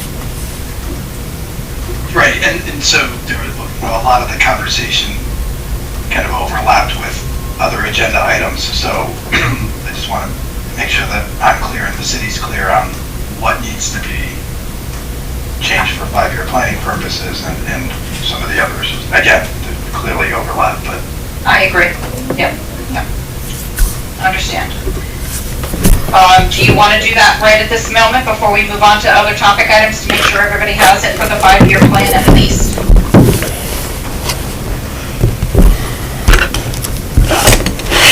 I do see Christine's hands up. Right, Susan, just to be clear on the process going forward, Mr. Felsigno had raised concerns about the timing of the submission of these documents and the opportunity to really do a deep dive and analyze what's before us. So rather than table this really is an opportunity for us to provide direction on the additional information that will be available for the full MARB meeting on the next meeting, correct? So it's not a matter of us approving or denying or tabling, it's just describing it so that there can be a full discussion of the entire board. Agreed. Thank you. Let's while we're on this topic, before we move off of this topic, I think it would be important, rather than if we don't get to some agenda items such as number 8, then and being aware of our time, because we're going to run over. We're down to 10 more minutes, and our meeting is morphing into taking up all the time in the details. And I'm not saying it's not important. All of this is important. So I think that it is important that we go through, like Julian had asked, and let's get those topics that you want to make sure that you have for the MARB, and and I have some of them written down, and Julian, you probably do, but maybe we can just quickly go through them. Christine, is your hand still from the same, or you have something else? Okay, hold on 1 second. I see somebody else's hand is up. Okay. I just want to make sure. Patrick, do you have something you want to add? Yeah, so, and I certainly agree with Steve. I think we could certainly delve into some of the things we talked about, to refer back to my statement to correct. But I think, I certainly need just overall more time to review the documents, as I may have some more issues that get raised. As far as the the action of this 5-year plan, I guess we could, I don't know if it would be appropriate to just leave it out there as opposed to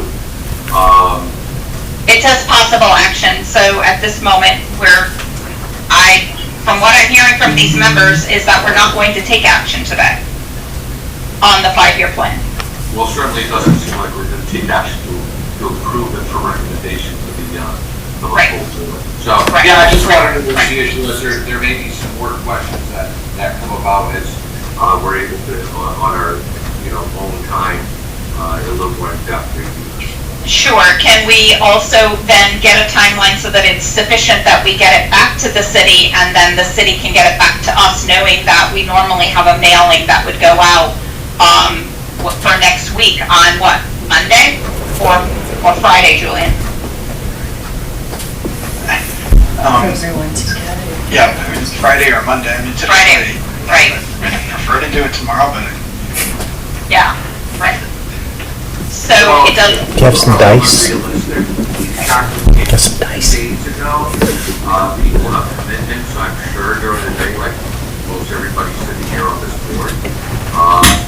So, the documents that really require certainly more time to review, but I think Friday is unrealistic time. I think Monday would be more appropriate, but whether that works to get it to them and then get it to the board, if it doesn't work, then the full board will support this. But Well, if it comes available, we will continue to work through these and inform the city. Perfect. okay, Okay. Yes, yes. there's really a process issue here that you're skipping over, which is we owe the city a general fund benchmark. Yes. And a repayment benchmark. That's on us. And we've got to get it to them before the 15th. And it is 5 of 12. And I don't think anybody has thought about this. We need some information about, benchmarks from others and that kind of thing. So I think we ought to address that. There may be a need for a special committee meeting, on Monday, so that we think about it. This is in addition to other things that we may need. Obviously, the city is going to fill in CapEx, that we know. There's a laundry list of other things. People may, when they get time to go through this, ask about, what about. But these two things, which are fairly material, we got to get to. And how do we do that? When do we do it? And keep in mind, Mr. White, that this is the 5-year plan. The urgency is going to be the fiscal year 2023 budget. There have been times that we have approved the 2023 budget because we've been comfortable enough with the 2023. And then, the current year, and then we can finish the work of the 5-year plan. That doesn't have to be completed on next Wednesday. Well, so that means that we're going to live with the... I'm not saying you're living with it. We have an opportunity. I would say that the focus should be on the fiscal year 2023, making sure that you're solid with 2023, and then we look out. No, I understand what you're saying. But the point is, if you do that, then, and I understand maybe we take it in 2 parts. Thank you. That's what I'm suggesting. it is, there is no recoupment in 2023, and that we're dealing with a fund balance of 4.8.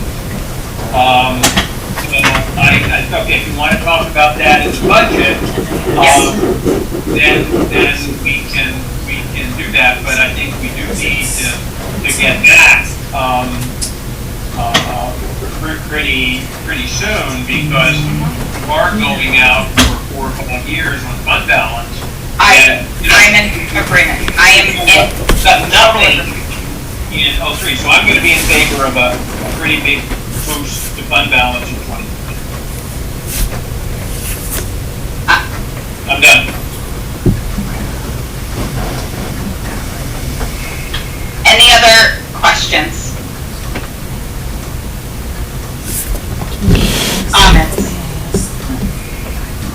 All right, so do we want to go through the list of the items that we wish for them to provide to us? Hi, Councilwoman O'Connor, I did have a question regarding, I'm the liaison. No, I can't ask any questions. Oh, yes, she's the board member? Yes, yes. Yes, I'm sorry, I didn't know that your hand was up. All right, I'm sorry. My point of order, are the members Yes. of the Haven are members of the full board, not the subcommittee.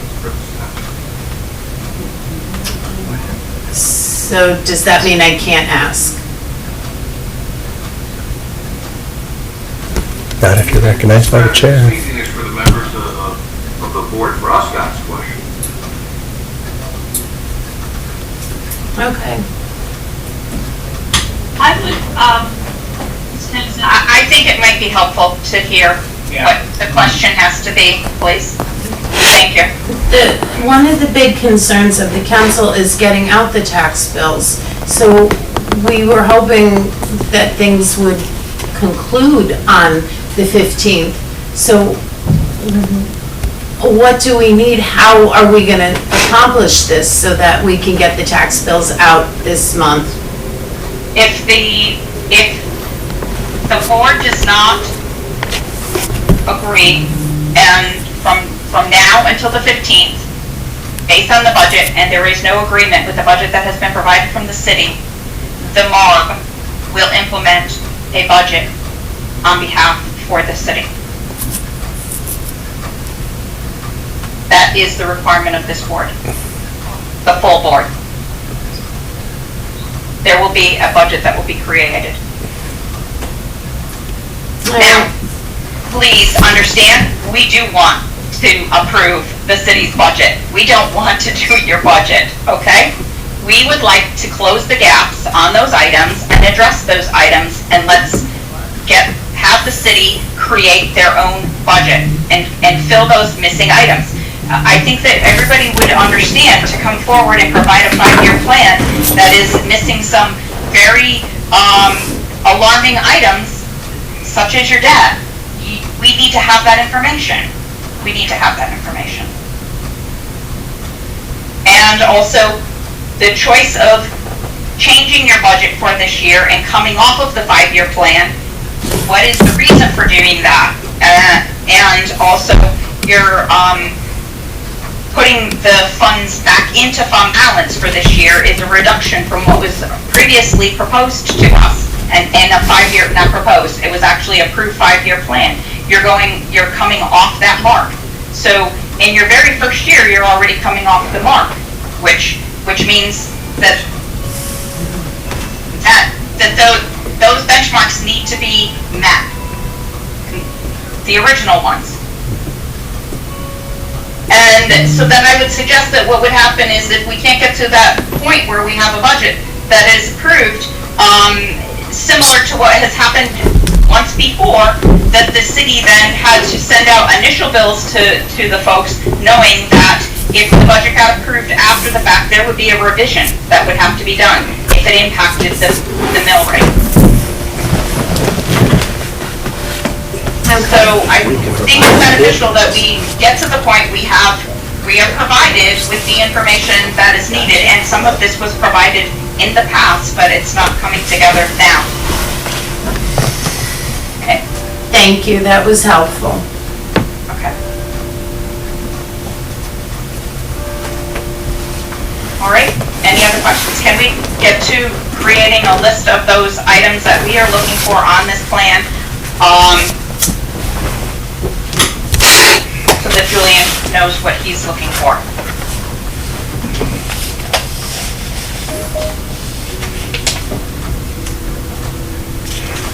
Because we're at 12 o'clock, and we still have 2 other items, and I know some of that has already been touched upon, so some of these items that are on the list has already been touched upon. But we probably do want to have a little bit more discussion.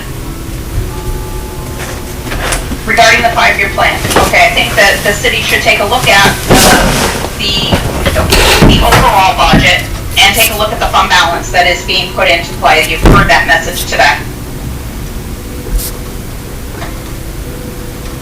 And getting closer to the mark of where you were in the past with your fund balance of your prior 5-year plans. And if there is no means or way that you can do that, I would have a very good reason and an explanation as to why and how are you going to catch up and get back there again.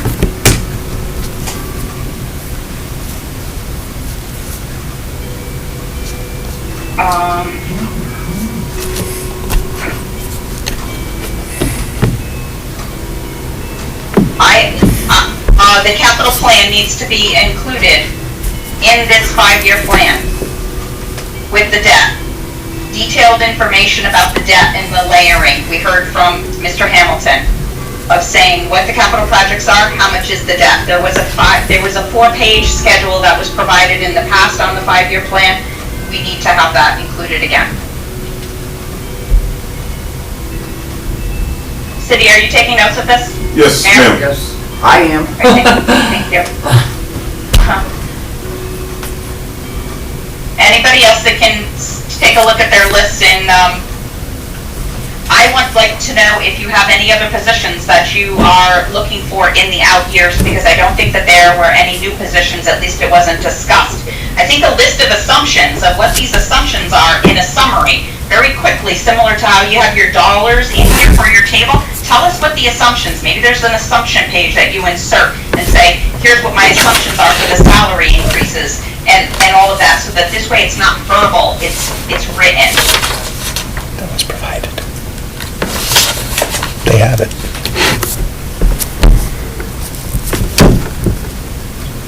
We already have the confirmation about the Board of Ed. Did we want anything further on the Board of Ed? Mr. White?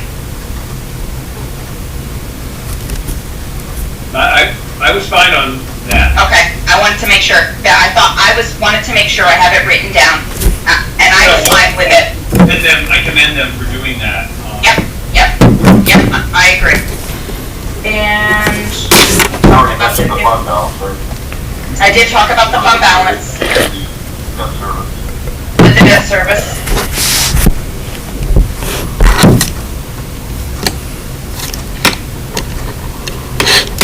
Ms. Shaw, did you want something more about the revenue growth, where you said that it went from an explanation between the 0.5% that went all the way up to the increase in 25, right?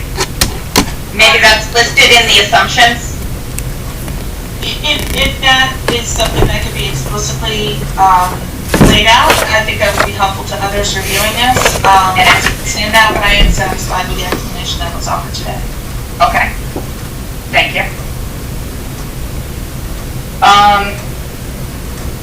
What about the out year with the project on the Havens project? Do you need anything on that? I heard from yourself, that was the explanation, and we also heard from Mr. Egan. And Julian had raised the point about, the impact. I believe there was a spike because of change in the motor vehicle tax. I'm not sure. I think Julian had addressed It's not the tax, it's the grand list. a spike in the mill rate, which accounted for an increase in the tax revenues. Julian, you okay with what you need there? Well, I think that the mill rates explained Okay. the revenue, Oh, the tax okay. revenue increase. Okay, you don't recall anything more on that end? No. Okay. Mr. Waxenberg asked for a table on a 5-year plan that has a trend analysis in the health insurance look back of the actuals. Mark, are you still with us?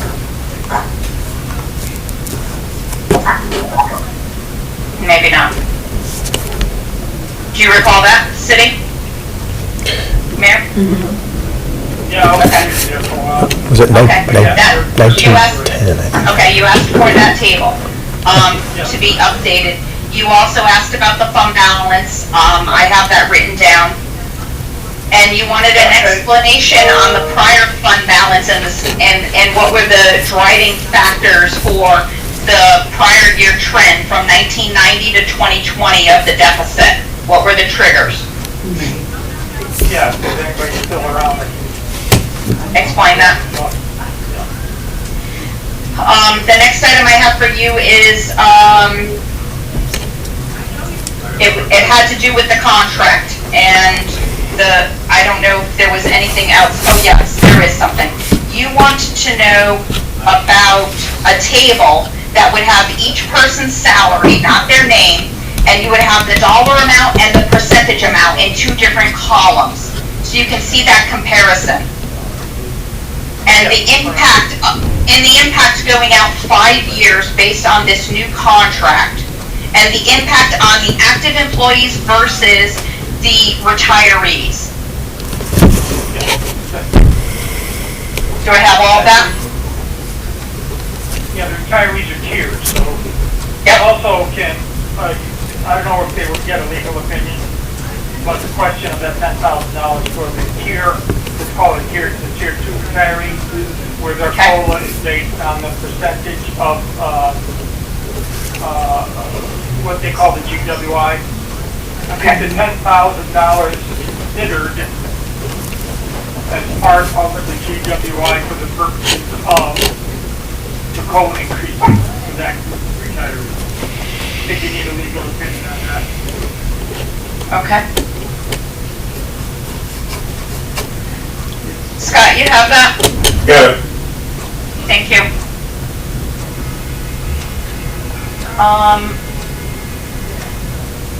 You also wanted a trend analysis, Mark, of the partnership plan, and, I think it was the prior 5 years back on what the rate increases were, Exactly. okay? So you can project what the, yeah. What going forward should be. Okay.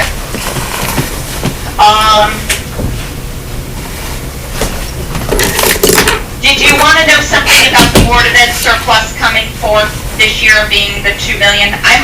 Right now, all surpluses for fiscal year 21 and 22 are just a proposal because the audits had not been completed. So FY 21, there is no audit, so whatever number they're talking about, it's not concrete. It's still Yeah. soft numbers.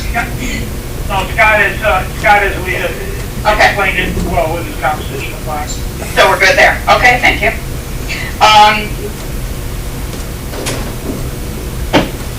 Do you want any? Yes.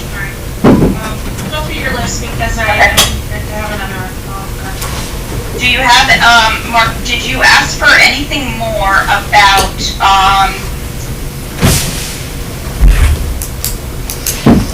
the conversation that you had about the contract, the police contract, and you were satisfied about them stating that it was okay to use ARPA dollars? You were uncomfortable with the fact that you think that we don't know of another city that has used ARPA dollars for the base budget. We did receive a legal opinion, but is there anything more that you're asking for in that category? I didn't mark it. No, I think it is legal. The question I had was, is anybody aware of any of the towns that is using ARPA funds for this purpose? And I think the answer is nobody's aware. No, we're not. Okay. Did you want any other work completed in regards to the retirees versus the new, you were looking for a plan, I think, to address the new hires versus the retirees in relationship to the contract? No, I'm okay with the existing contract language. I think it's, I'm fine. I mean, I know what the pension benefits are for those tiers. The discussion really, which is for a later date, is how do you retain, and as the mayor is concerned, how do you retain, recruit and retain? And I think that's a discussion that needs to have more depth to it. Okay. And a plan. Absolutely. Okay. The goal on the fund balance that you heard from us was not only that, the 5%, which was the original goal of the 5-year plan, but it was also to strive that the 5% is the minimum. And, Mr. Hamilton had asked that we start to think about having a 5-year plan, which would also incorporate higher levels of fund balance and possibly a range within a fund balance policy for consideration. Now, I know you're not going to get a policy completed by next week, but at least just start to think about this and brainstorm about this when we come back to the topic of the 5-year plan. We're going to try to focus on the fiscal year 2023 for next week. Even though the 5-year plan is there, we have to get solid first with 2023. And continue to have good discussions about the rest of that so we can move towards that. I also heard that we were looking for some benchmarks and some goals, and you were looking for the MARB to create that as we discussed it, Mr. White and Mr. Falsigno. Yeah, that's right. I think But I don't know if it should hold up a 5-year plan. It could keep the plan moving, and that could be the work that we work on up in the upcoming year. Okay? If staff can dig up, as Tom said, whether, what you do for single line, because if we can get some benchmarks that we can talk about at the next meeting, which are probably preliminary, but I think you have to set 23 based on some idea of where you go. That the old plan was at 5.3%. Correct. That's enough. I don't think it is. So, that will be the discussion within the budget. And then we can flush it out later. But, if the bogey is, 9%, then over, 4 years, then, maybe we take another look at 23. So, anyway. Well, my goal is to get through 23 by next week so that it is a city budget. I would be happy, and I guess it would be helpful to hear feedback from these members. Would you be happy if, with a benchmark of 5.3, to get back on the mark of the original plan of where we were, or something in a range in that area? For me, it would be higher. It would be in the 5s, but it would be more than 5.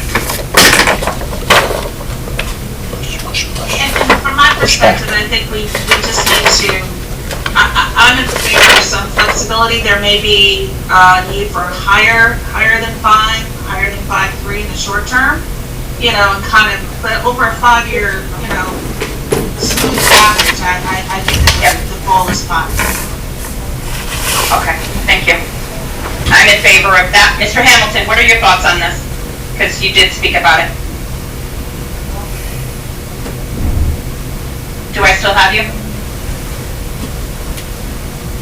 Are we talking about the fund balance? We are talking about the fund balance for FY23, because I think it would be helpful for them to understand. My goal is to try to, at least at a minimum, get back to where they were in their original 5-year plan.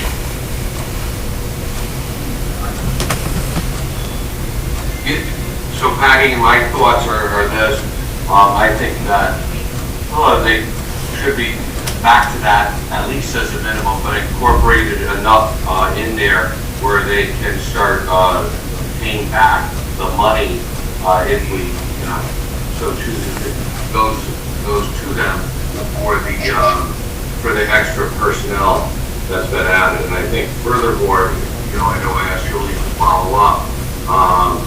I'd like to discuss further, and this may just be, a discussion amongst the board as far as the payback of that, because if it's one, I've seen no document that says the payback time. I saw the draft that Julian sent out on page 16, but that's the length of the restructuring fund, or the beginning of the restructuring fund. And it was at the meeting that followed that we talked about it actually being paid back. The 10-year timeline was not what was discussed.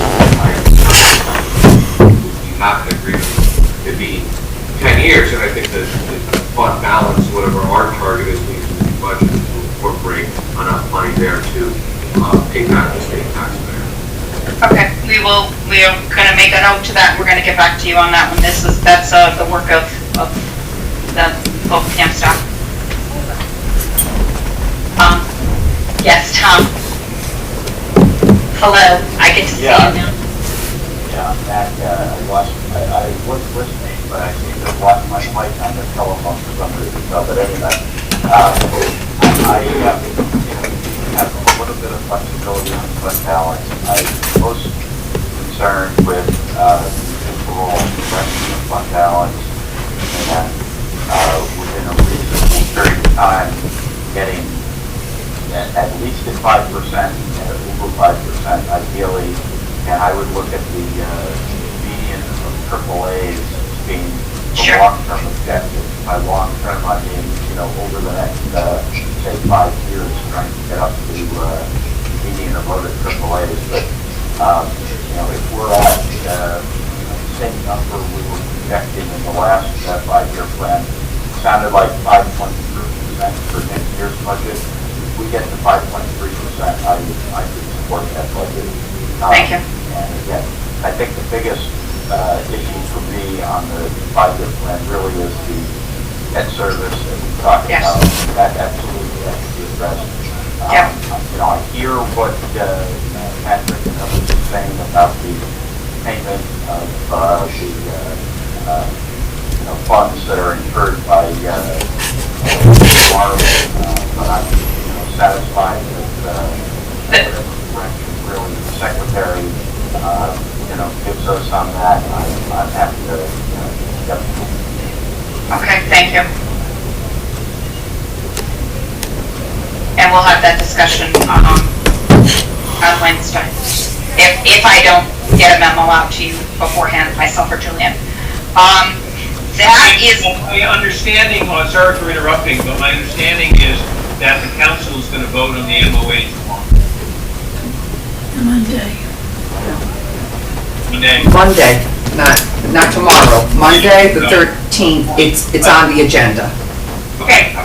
I just think that means that we will get back to him. To move on that. It's not fair to the city. Understand.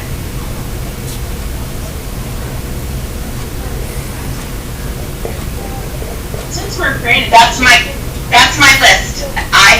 That's all of my notes. So whatever I've missed, now is your time to please help me out here. since we have such an extensive list, I did want to just clarify for my own mind. To the extent that the city has to repay any disallowed expenses, that we discovered as a result of the forensic audit, as well as any other, let's just say, concerns that the audit may uncover, what would be the source of those funds for repayment? Would that come out of fund balance? Is there a contingency for that? Because those amounts already, are fairly significant. We do have an unallocated contingency account that we carry year by year. And what are the funds available on that line item? I think we have 600,000 in, something like that.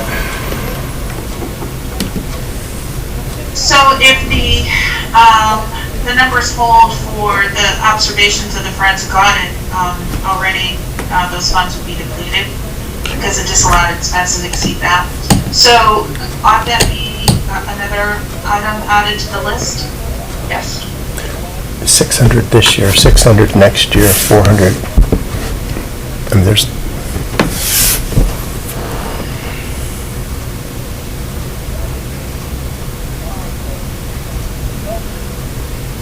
That being said, we continue to be in contact with Cone Resnick. They've provided an auditing sample for some of the things that they indicated might be disallowed. And so I will give you an example. One of them is the purchase of N95 masks. It's hard for me to conceptualize a reason why in 1990 we would have bought N95 masks. Some of those items are things like building fogging, which we wouldn't have done pre-COVID. So I think that number is going to float.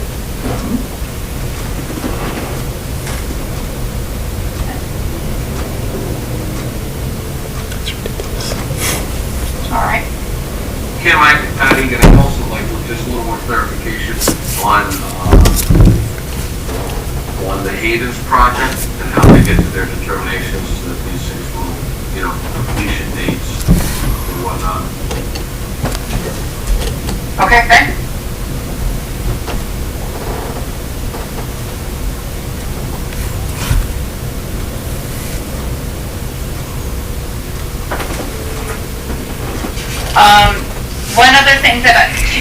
One other thing that I recalled when we talked about staffing, I wasn't sure if we had put in the budget for all of the grant positions that were needed based on ARPA and based on the large number of grants. So grant is one area that would, I want to make sure that you have proper staffing for. I do recall accounts payable is an area that I know once we get somebody to do a full assessment, there will be some areas that positions might be identified. So if you don't have a cushion or aware that you need expertise in those areas, some of that has already come forth in the forensic audit as well as your regular ongoing prior audits. So I would make sure that your staffing and finances up to par and maybe have a contingent.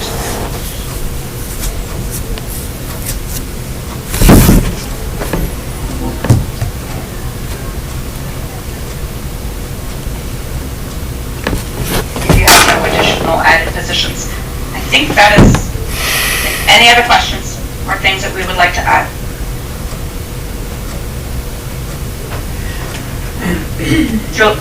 Julian? Yes.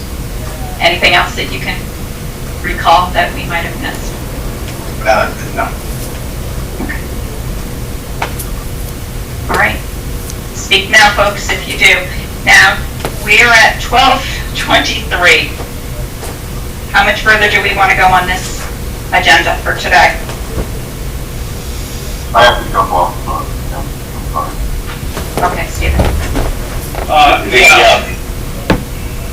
I think that Go ahead.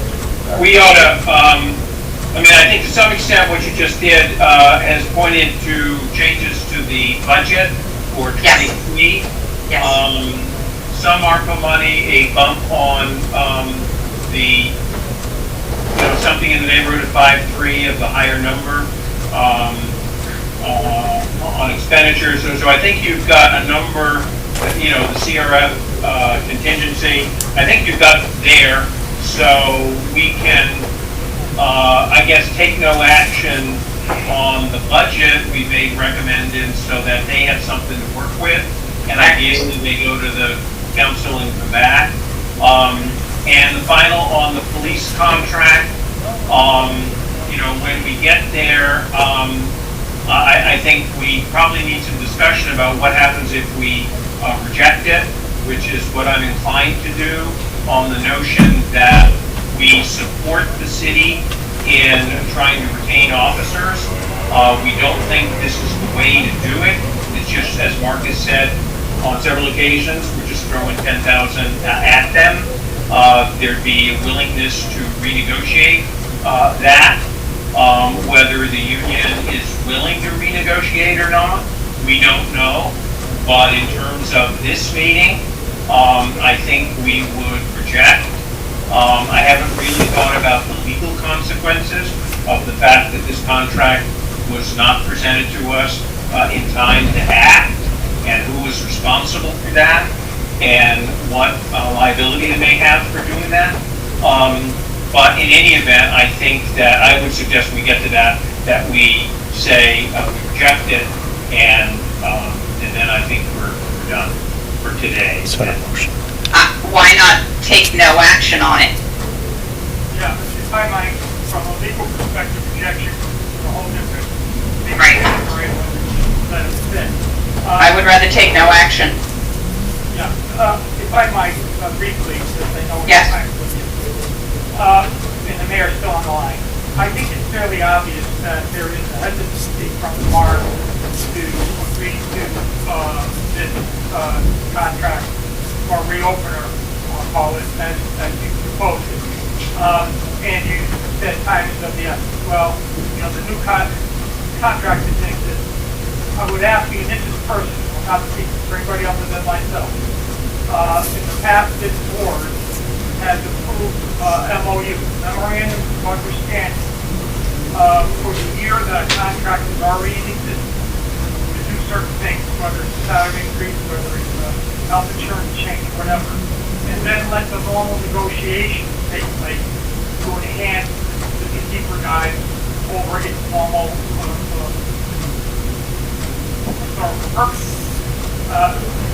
I would ask, I thought I did the last meeting, but apparently maybe not clearly, for the mayor to consider, along with the folks in the state, to consider, I have no objection to creating some sort of a recruitment and retention, as Pat explained, bonus concept for a certain category of individuals that the mayor has, and the commission has deemed willing to leave due to quote-unquote salary. So instead of saying I got 107 employees, I want to give them all enough money, breaking down the 107 into how many are first, second, third, fourth, and fifth year, and where do you want to try to retain those individuals into an MOU for 1 year, only, and a bonus concept.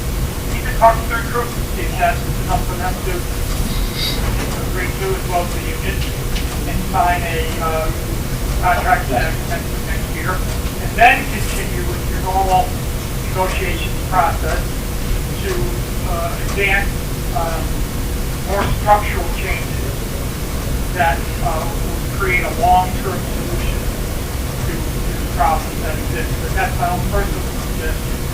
But as I see it, I agree with Tim, no action is better than any action, but should action be required, which is not, I think it's the sense that I'm getting that unfortunately not passed. So I'm just offering that concept more focused. The mayor said he's aware of 2 individuals that will even they get quote-unquote raised. Well, look at the individuals, categorize them, and maybe that's the group you need to address. Rather than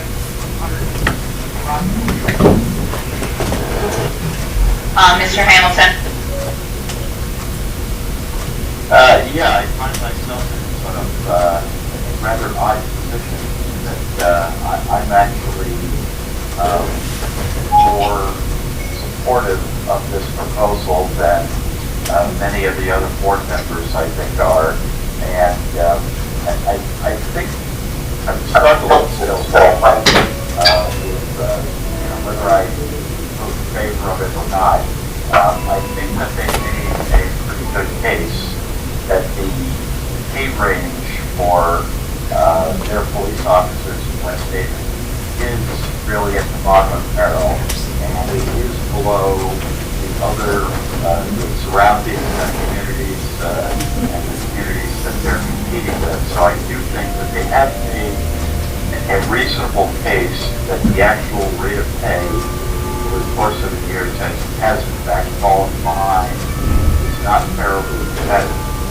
On the other hand, I don't think that the evidence they presented so far in terms of their turnover and vacancy rate and so forth was actually all that compelling, because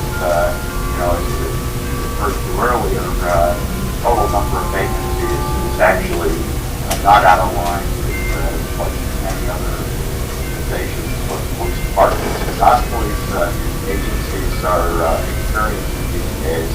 And, I generally agree with the concept that that this is a rather blunt instrument they're using. It is a bit of kind of throwing money at the wall, hoping that it has higher impact in terms of retention improvement. And I, accept Mr. Waxenberg's comments and other board members who suggested that there are more targeted ways to go about this that could have been devised. But be that as it may, I'm still on the fence a bit, and we could hear other board members see whether or not they have any appetite or interest in voting in favor of this. And again, the reason I would tend, at least to some degree, to say I could get behind it is because of the fact that I do think they presented pretty good evidence that their pay range is definitely on the low side compared to their competition.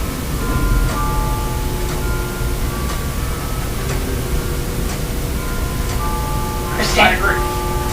Okay. I agree. It's not the way to solve the problem. So to add my voice to the choir here, excuse me. I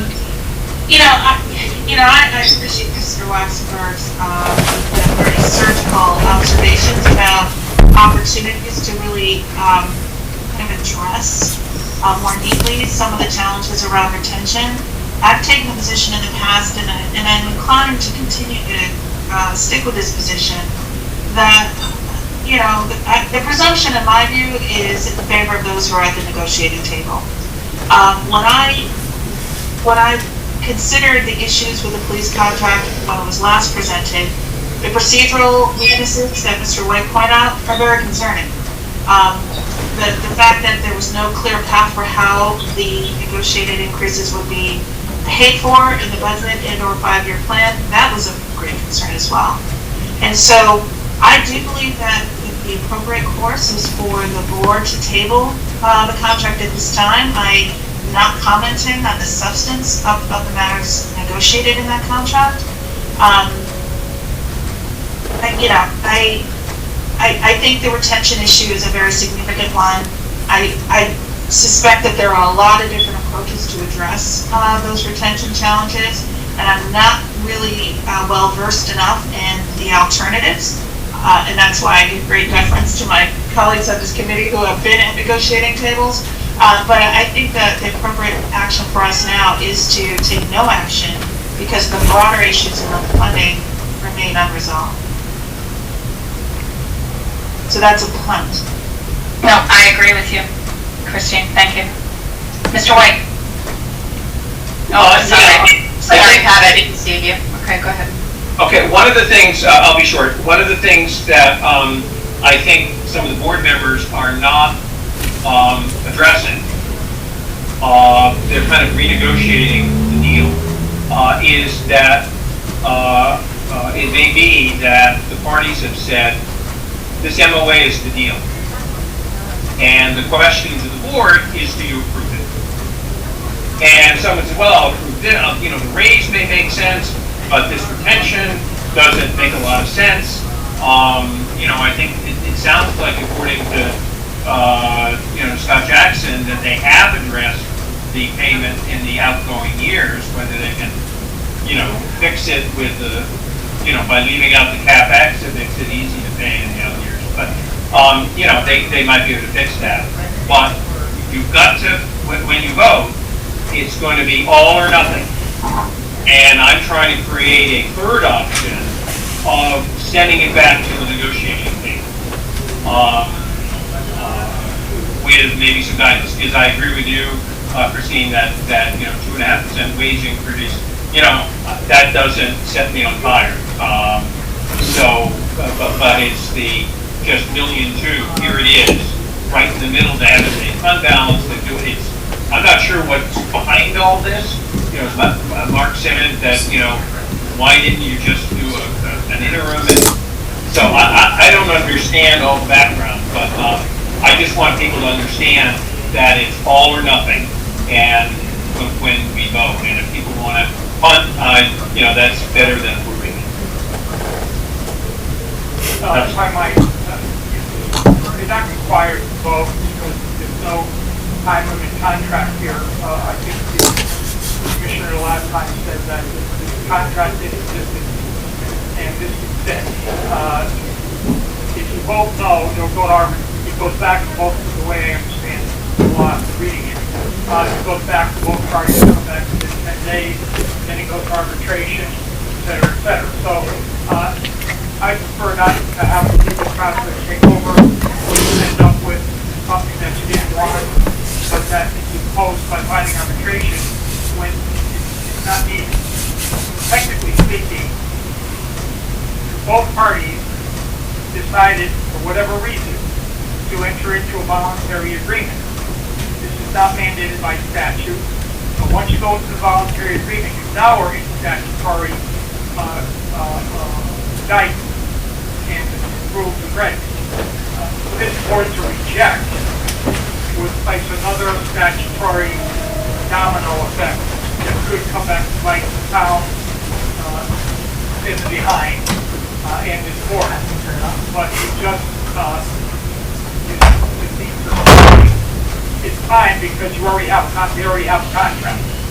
They already have a contract exists, and I agree with Tom. They are at the bottom of the barrel. Somebody will be at the bottom of the barrel. The way it is, let's set itself a new spoon. But that in and of itself shouldn't prevent both parties from sitting down and negotiate how do we get out of this mess with a new way of doing business regarding our compensation system. And I, off the top of my head, have done this 5 or 6 times where management has created, along with the union, created incentives for new hires and existing hires below a certain level of years to retain them and to attract them. That has not been done. So I guess my perspective about is my rejection. You basically are throwing it into the hands of the legal process, and I'm not sure you want to do that. I'd much rather see if they are willing to have an MOU for a year to deal with the, as they call it, I'm calling it a crisis that they appear to have, which they can do, and then sit down and do the necessary long-term solution to get them out of this last, as Tom said, this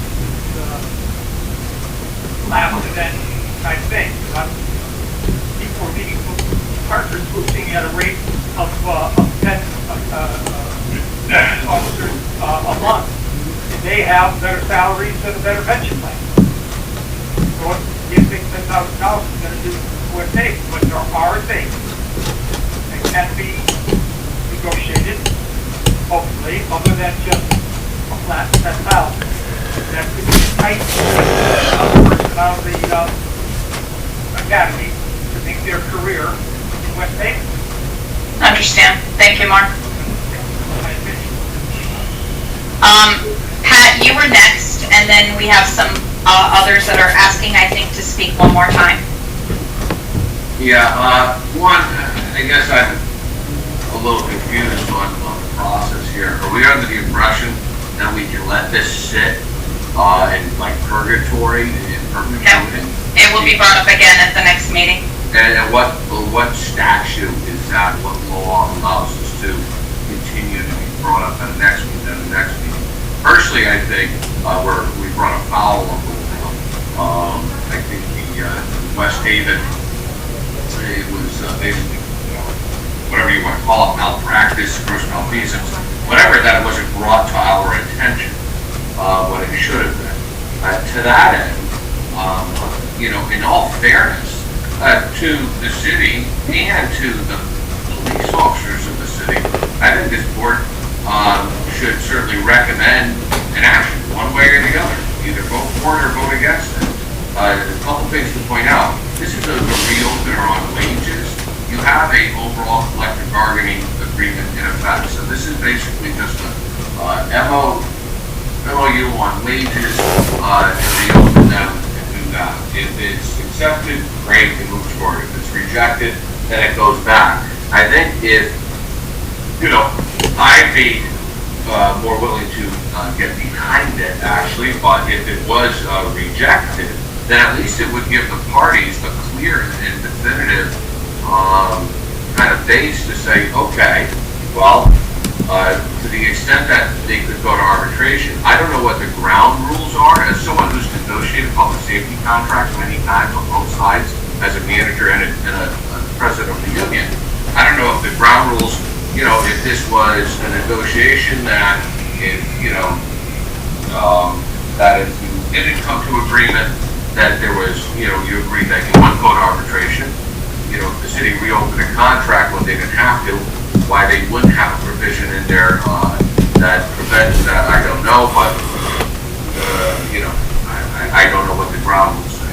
With that said, they can always continue to negotiate when things get sent back to them or rejected, if that was the position of the board, then they could sit back down at the table and maybe with certainly some guidance of then what would be palatable to the majority of the board as far as structure and overall wages, something that, where you don't have, which seems to be certainly a point of concern, 100 or whatever retirees get this, an extra $5,000 grab off the wage, the $10,000 lump sum. But I think it's just patently unfair that this, I think this was TA'd back in February. It was moved on by both parties around the same time, and now we're in June.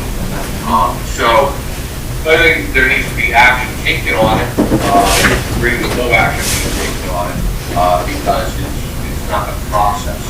And hopefully at the end of the day, if it is rejected, they can rebargain it. Or maybe the union is just going to challenge the process itself, which I wouldn't necessarily recommend.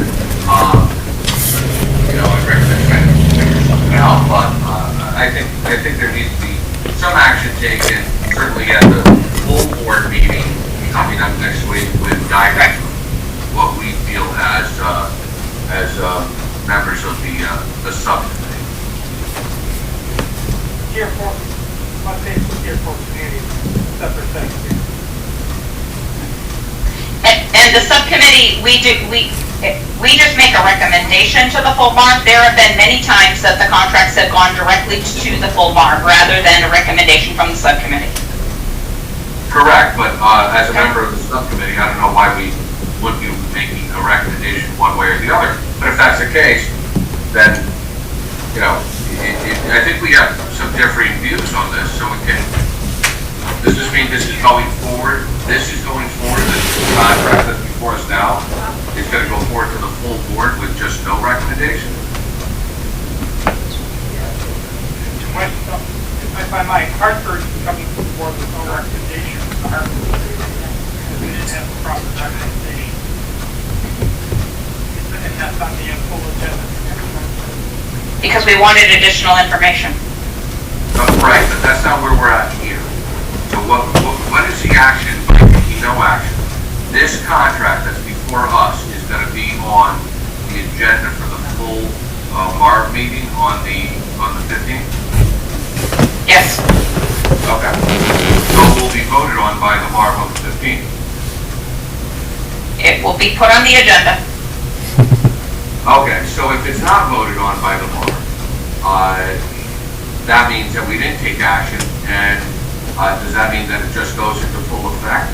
Since we didn't take action, and under the statute, even though to me, like I said, I think we've blown this. I think the agreement between the union and the city of West Haven is legal and binding, and since it was the timeline of 44 days expired prior to them entering Tier 4, but to that end, I guess in our own world of making the rules, it's not voted on. If we take no action, just as we're taking no action on other contracts, and under statute, they become effective. Since the bargaining unit voted in affirmative to this, the council didn't reject it, they voted affirmative. If we take no action, that is viewed on putting the timeline aside as an affirmative vote. That's the way the statute reads. So, does that mean if we take no action? No. Not accurate. You have to vote to take no position. Yeah, that's what I just said. If there's no action taken, if it's not voted on.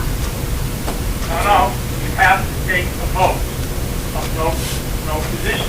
Actually, you don't have to take a vote, Mark. You don't have to take a vote. If you don't take action within the 44 days, okay, putting the timeline aside We have to. if you don't take action within the 44 days, pretend the 15th is the 44th day, okay? If you don't take action, the SBLR has recognized hundreds of times that agreement is now in effect, okay? But they, right. You can take no position. It's either vote affirmatively, vote in the negative, or you don't take action. The affirmative or no taking action effectuates the agreement. So if we take no action, is the board under the impression that, okay, now it's binding, or are we going to say it's still in purgatory? I just think it's patently unfair to the police officers of West Haven, and really to the city. All right? They have to wait till the next meeting anyways, because our vote is not the carrying motion. The vote comes from the full MARB, okay? I understand the process. Thank you. Okay. And I've said that many times. I know, so. So what I'm saying is this, is that if this subcommittee doesn't want to make a recommendation one way or the other, fine, okay, but then I guess I'll expect action on the 15th, either a no vote, a yes vote, or an affirmative vote, and then my expectation is if it's to the latter, then I would expect the agreement between the West Haven Police Officers and the City of West Haven, as written before us now, would be in effect. Look at the statute, Mark.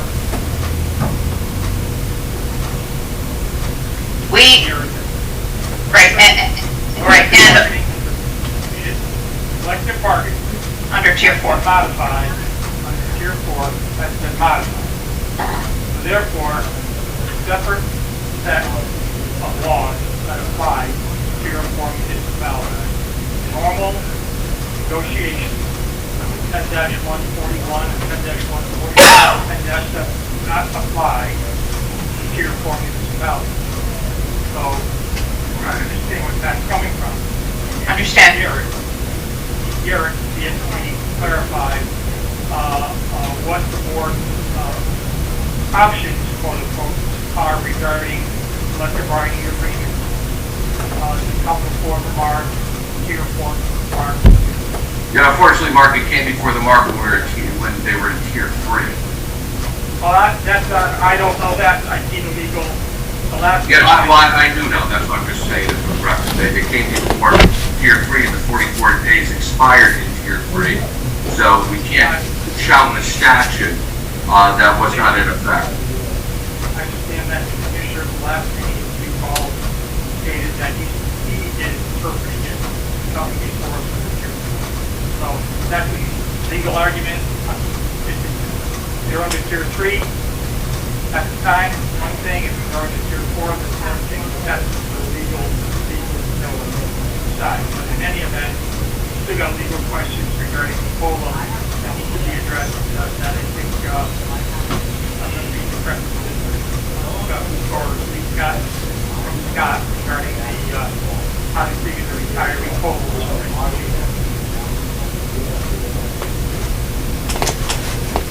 Okay, we've had a lot of discussion about this, and I see that we have Mr. White and we have Mr. Hamilton's hand up. I'll be very quick. I think that we need a legal opinion before. I agree. The 15th, and, Mark, the union does not agree with your view, or just view. Right. And number 3, I believe at the last meeting, we, at the suggestion of Chris Hodgson, we did the belt and suspenders, where we said we think this is covered by, under the facts of this case, under Tier 4. If that isn't the case, then we exercise our Tier 3 rights to extend the time to, I'm not sure when, it may be the 15th. So to Pat's point, we have to take action on the 15th to reject. Otherwise, it goes into effect unless you cut a deal with the union beforehand who sit and say, look, we want to redo this with your consent. And it sounds like there's, that the notion of a 2.5% raise is, that's going to go over. It's how you, and the notion of a bonus may very well go over, but not the way it's structured. So maybe voluntarily we would do this, but I just want to tell everyone, I agree with Pat, we have to do something on the 15th. And I know Kim wants to get this meeting over, and just the way to do it is to punt, and I agree on punting to the... I want to approve the budget first, so that we know that the funding is solid, and where we can, that's why it is listed on this agenda to approve the budget first. We are in a solid ground of approving a budget that will then take this contract into consideration. But it's all ARPA funds, Kim. I know that. I know that. Right.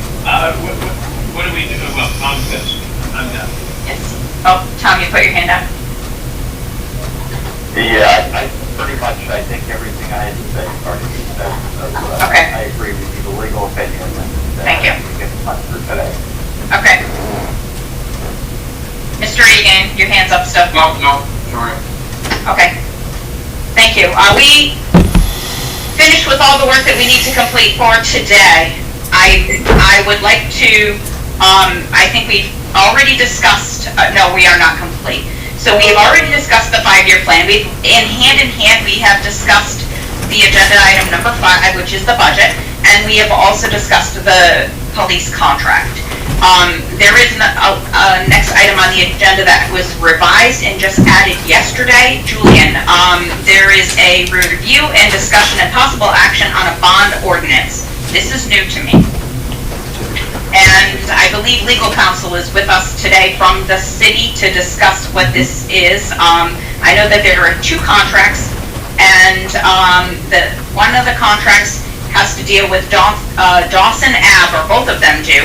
One is for $900,000, and I believe you're getting grant money for it, and the second one is for $1,161,000. Can somebody walk us through these ordinance? Sure. If you're okay, this is Mike Andriana from Pullman and Connolly, the city's bond counsel. Hi. There's actually 2 ordinances and a financing that need to be discussed today. Let's start with the 2 ordinances. They are ordinances for clean water funding from the state. The state's 2% loan program. These are for sewer installation and manhole cover projects along Dawson Avenue. The way the deal was structured was that the went into 2 contracts. Contract 1, which was $900,000, and contract 2, which I believe is like $1.16 million. Both of these contracts, this type of work with the state is loan only, so it would be the typical, once the work was done, it would be the typical 20-year loan at 2%. These ordinances still need to go to the council, but based on their Tier 4 status, it appeared to me that these ordinances need to be approved by the MARB. So those are the ordinances: Clean Water Fund 225 CSL and Clean Water Fund 226 CSL. In addition, the city is currently has an interim funding obligation with the state, which is effectively a construction loan for the Cove River pump station. That work is complete, and the city is in the middle of working with the state to convert that construction loan to a term loan. Again, 20-year loan at 2%. That loan will be, the project loan, permanent loan will be $3.925 million for the Cove River Pump Station project. So those are the kind of the three clean water fund financings we're talking about today. One is a debt obligation that's just converting from construction loan to a permanent loan, and the other two are ordinances for future financing, which is still scheduled to go to the council, hopefully after we get MARB approval here. Also. This is the subcommittee, just so you are aware, and Right. that full approval is at the MARB, which is next week. Exactly. All right. I don't know if I have seen personally enough materials on this item, and again, when did we get this, Julian? Yesterday? Yes. And we have on here bond ordinance. Were you aware that it's a bond ordinance plus a loan situation? Because, again, I know it's coming at the 9th hour. If you're asking me, I am. it was communicated that there was this need, and so I put it onto the agenda, because it does obviously require MARB approval for bond ordinances, and without having the details and the time to get the details before revising the agenda, saw fit to just put it on, erring on the side of caution. So, and I didn't catch what the deadline, could you revisit that, the deadline of June 30th? And Okay. what is the deadline, for the issuance or for the amendment of the agreement with the state? No, let's back up, because we're talking about a couple of different things here. And Julian, can I just ask, was the memo that Unistats put together distributed No. to the MARB group? We did get an email from Bill earlier this morning, but we have not distributed that yet. Okay. Haven't looked at it yet. Okay. That provides a lot of the background, but just to give some information to this subcommittee, the two bond ordinances, there is no deadline, really. Those projects are, the only deadline is those projects are queued up, they've gone out for bidding. The city does have the authority, and did have the authority to enter into contracts for those projects. We just need the financing approval at this point. And until we get the financing approval, we can't get the construction loans through the state treasurer's office. So that's the schedule there. The June 30th deadline is for the Clean Water Fund 222 CSL project. That is the project that currently has a construction loan in place. It is the project that the work is done, and the deadline of June 30th is a deadline imposed by the state's Clean Water Fund program through the project loan agreement. The way it works is that the city needs to enter into the term loan on June 30th.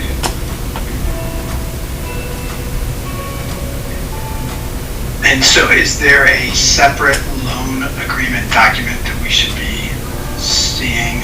Because we have two bond ordinances.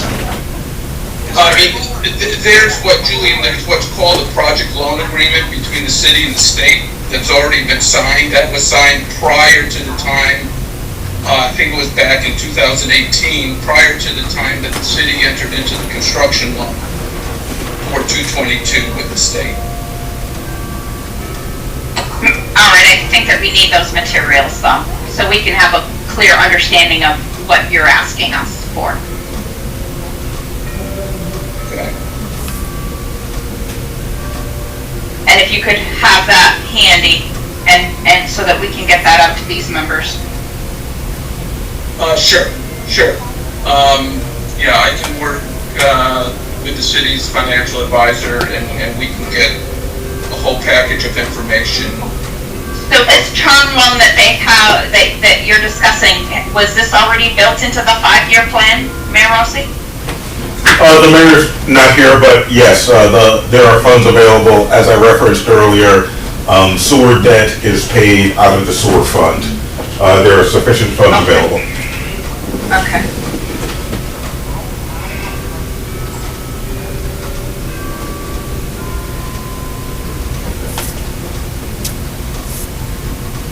If I have a question.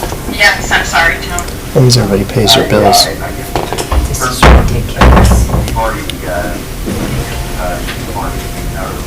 don't think we received any of the backup related to that $3.9 million project. One of the things I believe is so that we know how much that loan is, how much we're taking. 4,000. Where? It's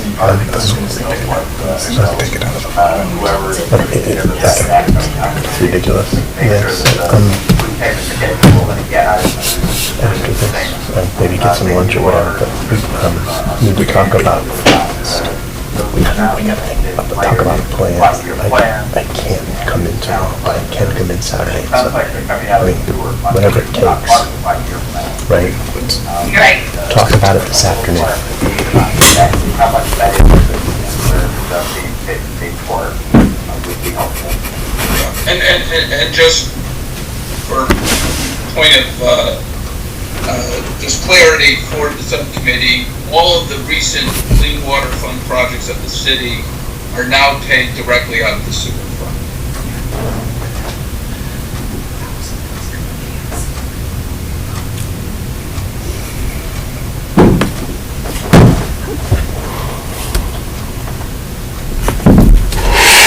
So do we need any action from the committee? Yeah, Kim, I have a question before we get into this. Yes, sorry, Patrick. Yeah, thank you. The council spoke about contracts that were executed to work and they need funding. What were those contracts executed? I think they said 2018, right? Well, that's the whole agreement with the state for the 222. I think the Dawson Avenue contracts, I would have to confirm with the WPCA contact, but I believe those were signed earlier this year. Kim, did those come before us for review and discussion? Not that I am aware.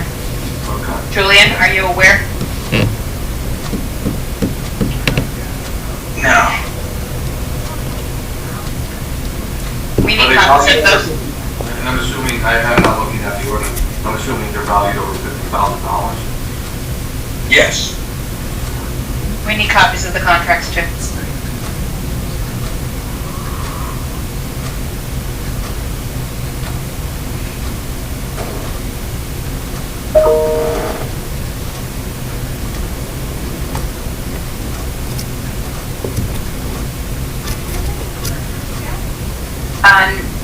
No, I don't think that we have enough information to be able to take any action on this today. I think you would agree with me. Oh, Christina, I see your hand up, sorry.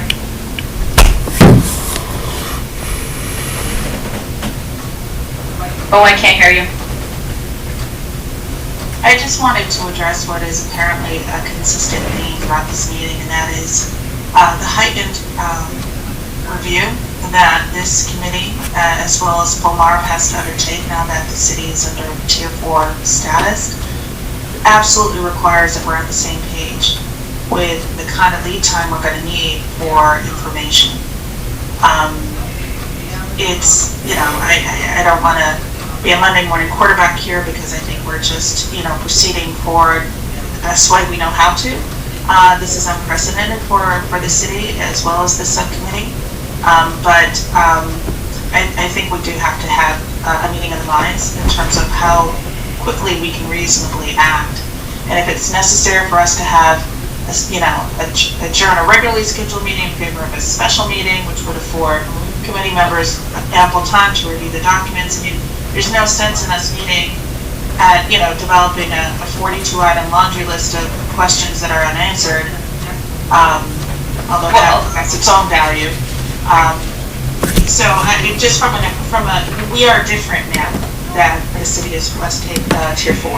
And I think that the timing of the documents submitted to us should reflect that. Agree, Christine. Thank you for bringing that to everyone's awareness, because we need to have ample time to be able to review through these materials, and that means that we can't be pressed up against the deadline all the time. And our meeting has just run over an hour, and we all have other work to do besides this. And I know we have a heightened awareness, but it might mean you need more resources in order to get the work done. And I think that that's what it is, and I keep saying that. And I think that the finance area is weak, and I'm glad that you brought a consultant on, and I'm glad that but there is more work, I think, than you have hands. And that makes our job harder, because we're playing the backup safety net for you. And really, you should be able to talk the talk, walk the walk, and understand all of the numbers. We shouldn't be telling you where all the holes are in your budget. And that's unfortunate.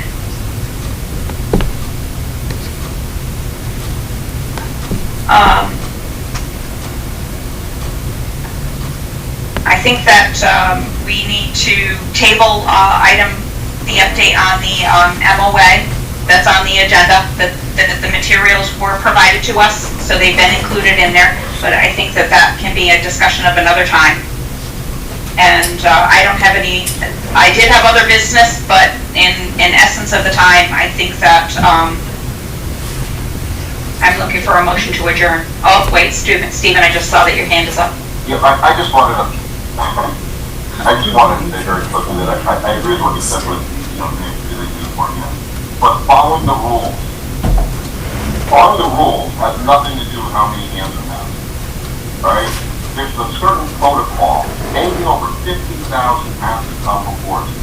Why do we continue to go down this path? And it's frustrating. You can get 3.5 hours on something. I mean, it's very, very disheartening to get things a day ahead of time and expect someone to vote on something.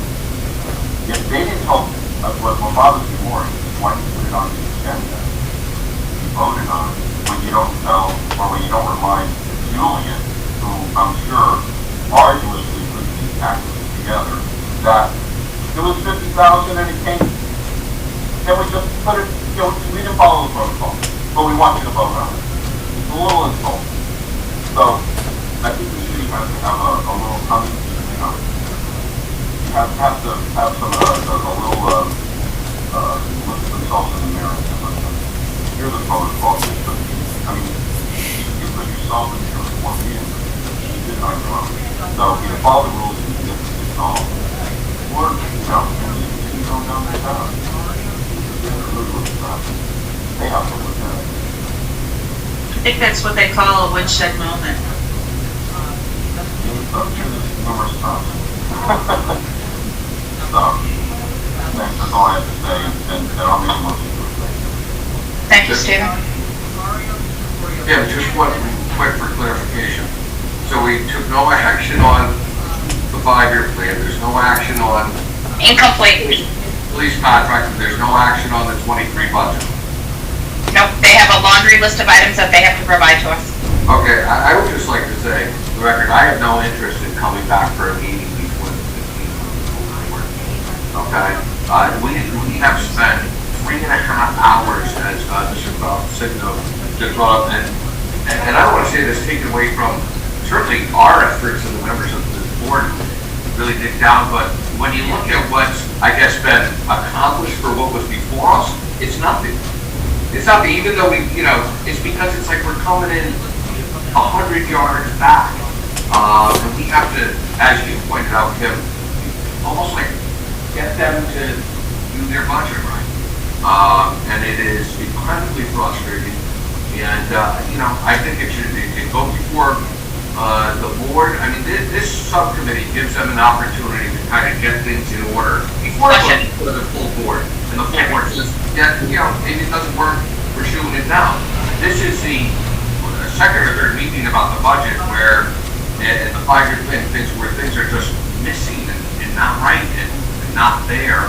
And then it's another repeat of issues of contracts that didn't come before us. I think we've had at least a dozen or so this year that have come before us after they've been executed.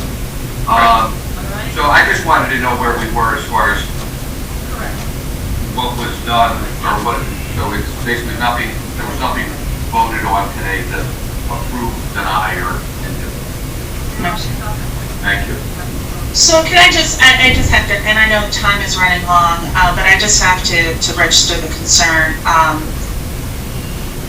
I believe that we actually did a lot of work today, even though there was no action on any of the items that were on the agenda. But the work that has been done by members of this committee underscores the necessity of getting, in my mind, a financial manager in place sooner rather than later. I know we discussed how we would front load or place a priority on the retention of an auditor in light of the resignation of the city's auditor. That's in place.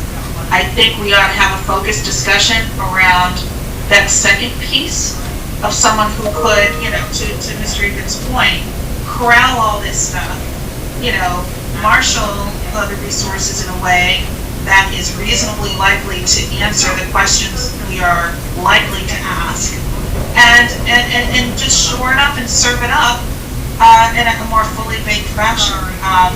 So I don't know where OPM stands with that. I know we had discussed, kind of using perhaps the expertise that may exist within the auditing firm that we retained for the forensic. I thought that was something. No, first we are going to go forward with a financial assessment of what, and it's a needs assessment. And it's not the existing firm. There are many firms, so there's no recommendation that has been made, and there's nothing we can do until actually the MOU is completed. Because there's no funding right now. There are no funds. Okay? Can we make that a priority as soon as the MOU is? Yeah, it is a priority. It is a priority to get. That will take a lot of the work, so that will focus our energies in a more productive way, I suspect. If we have the resources of a financial manager in place. That's what we'll have to discuss, the next steps.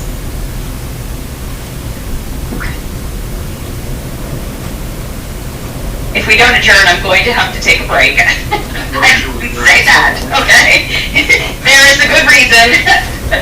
Who said that? Stephen, thank you. Can I get a second, please? Thank you, Patrick. All in favor? Aye. Aye. Aye.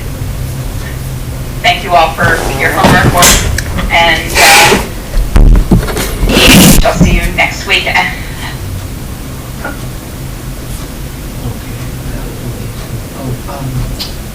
David, can you just ask Killian to come in here and shut all the stuff off?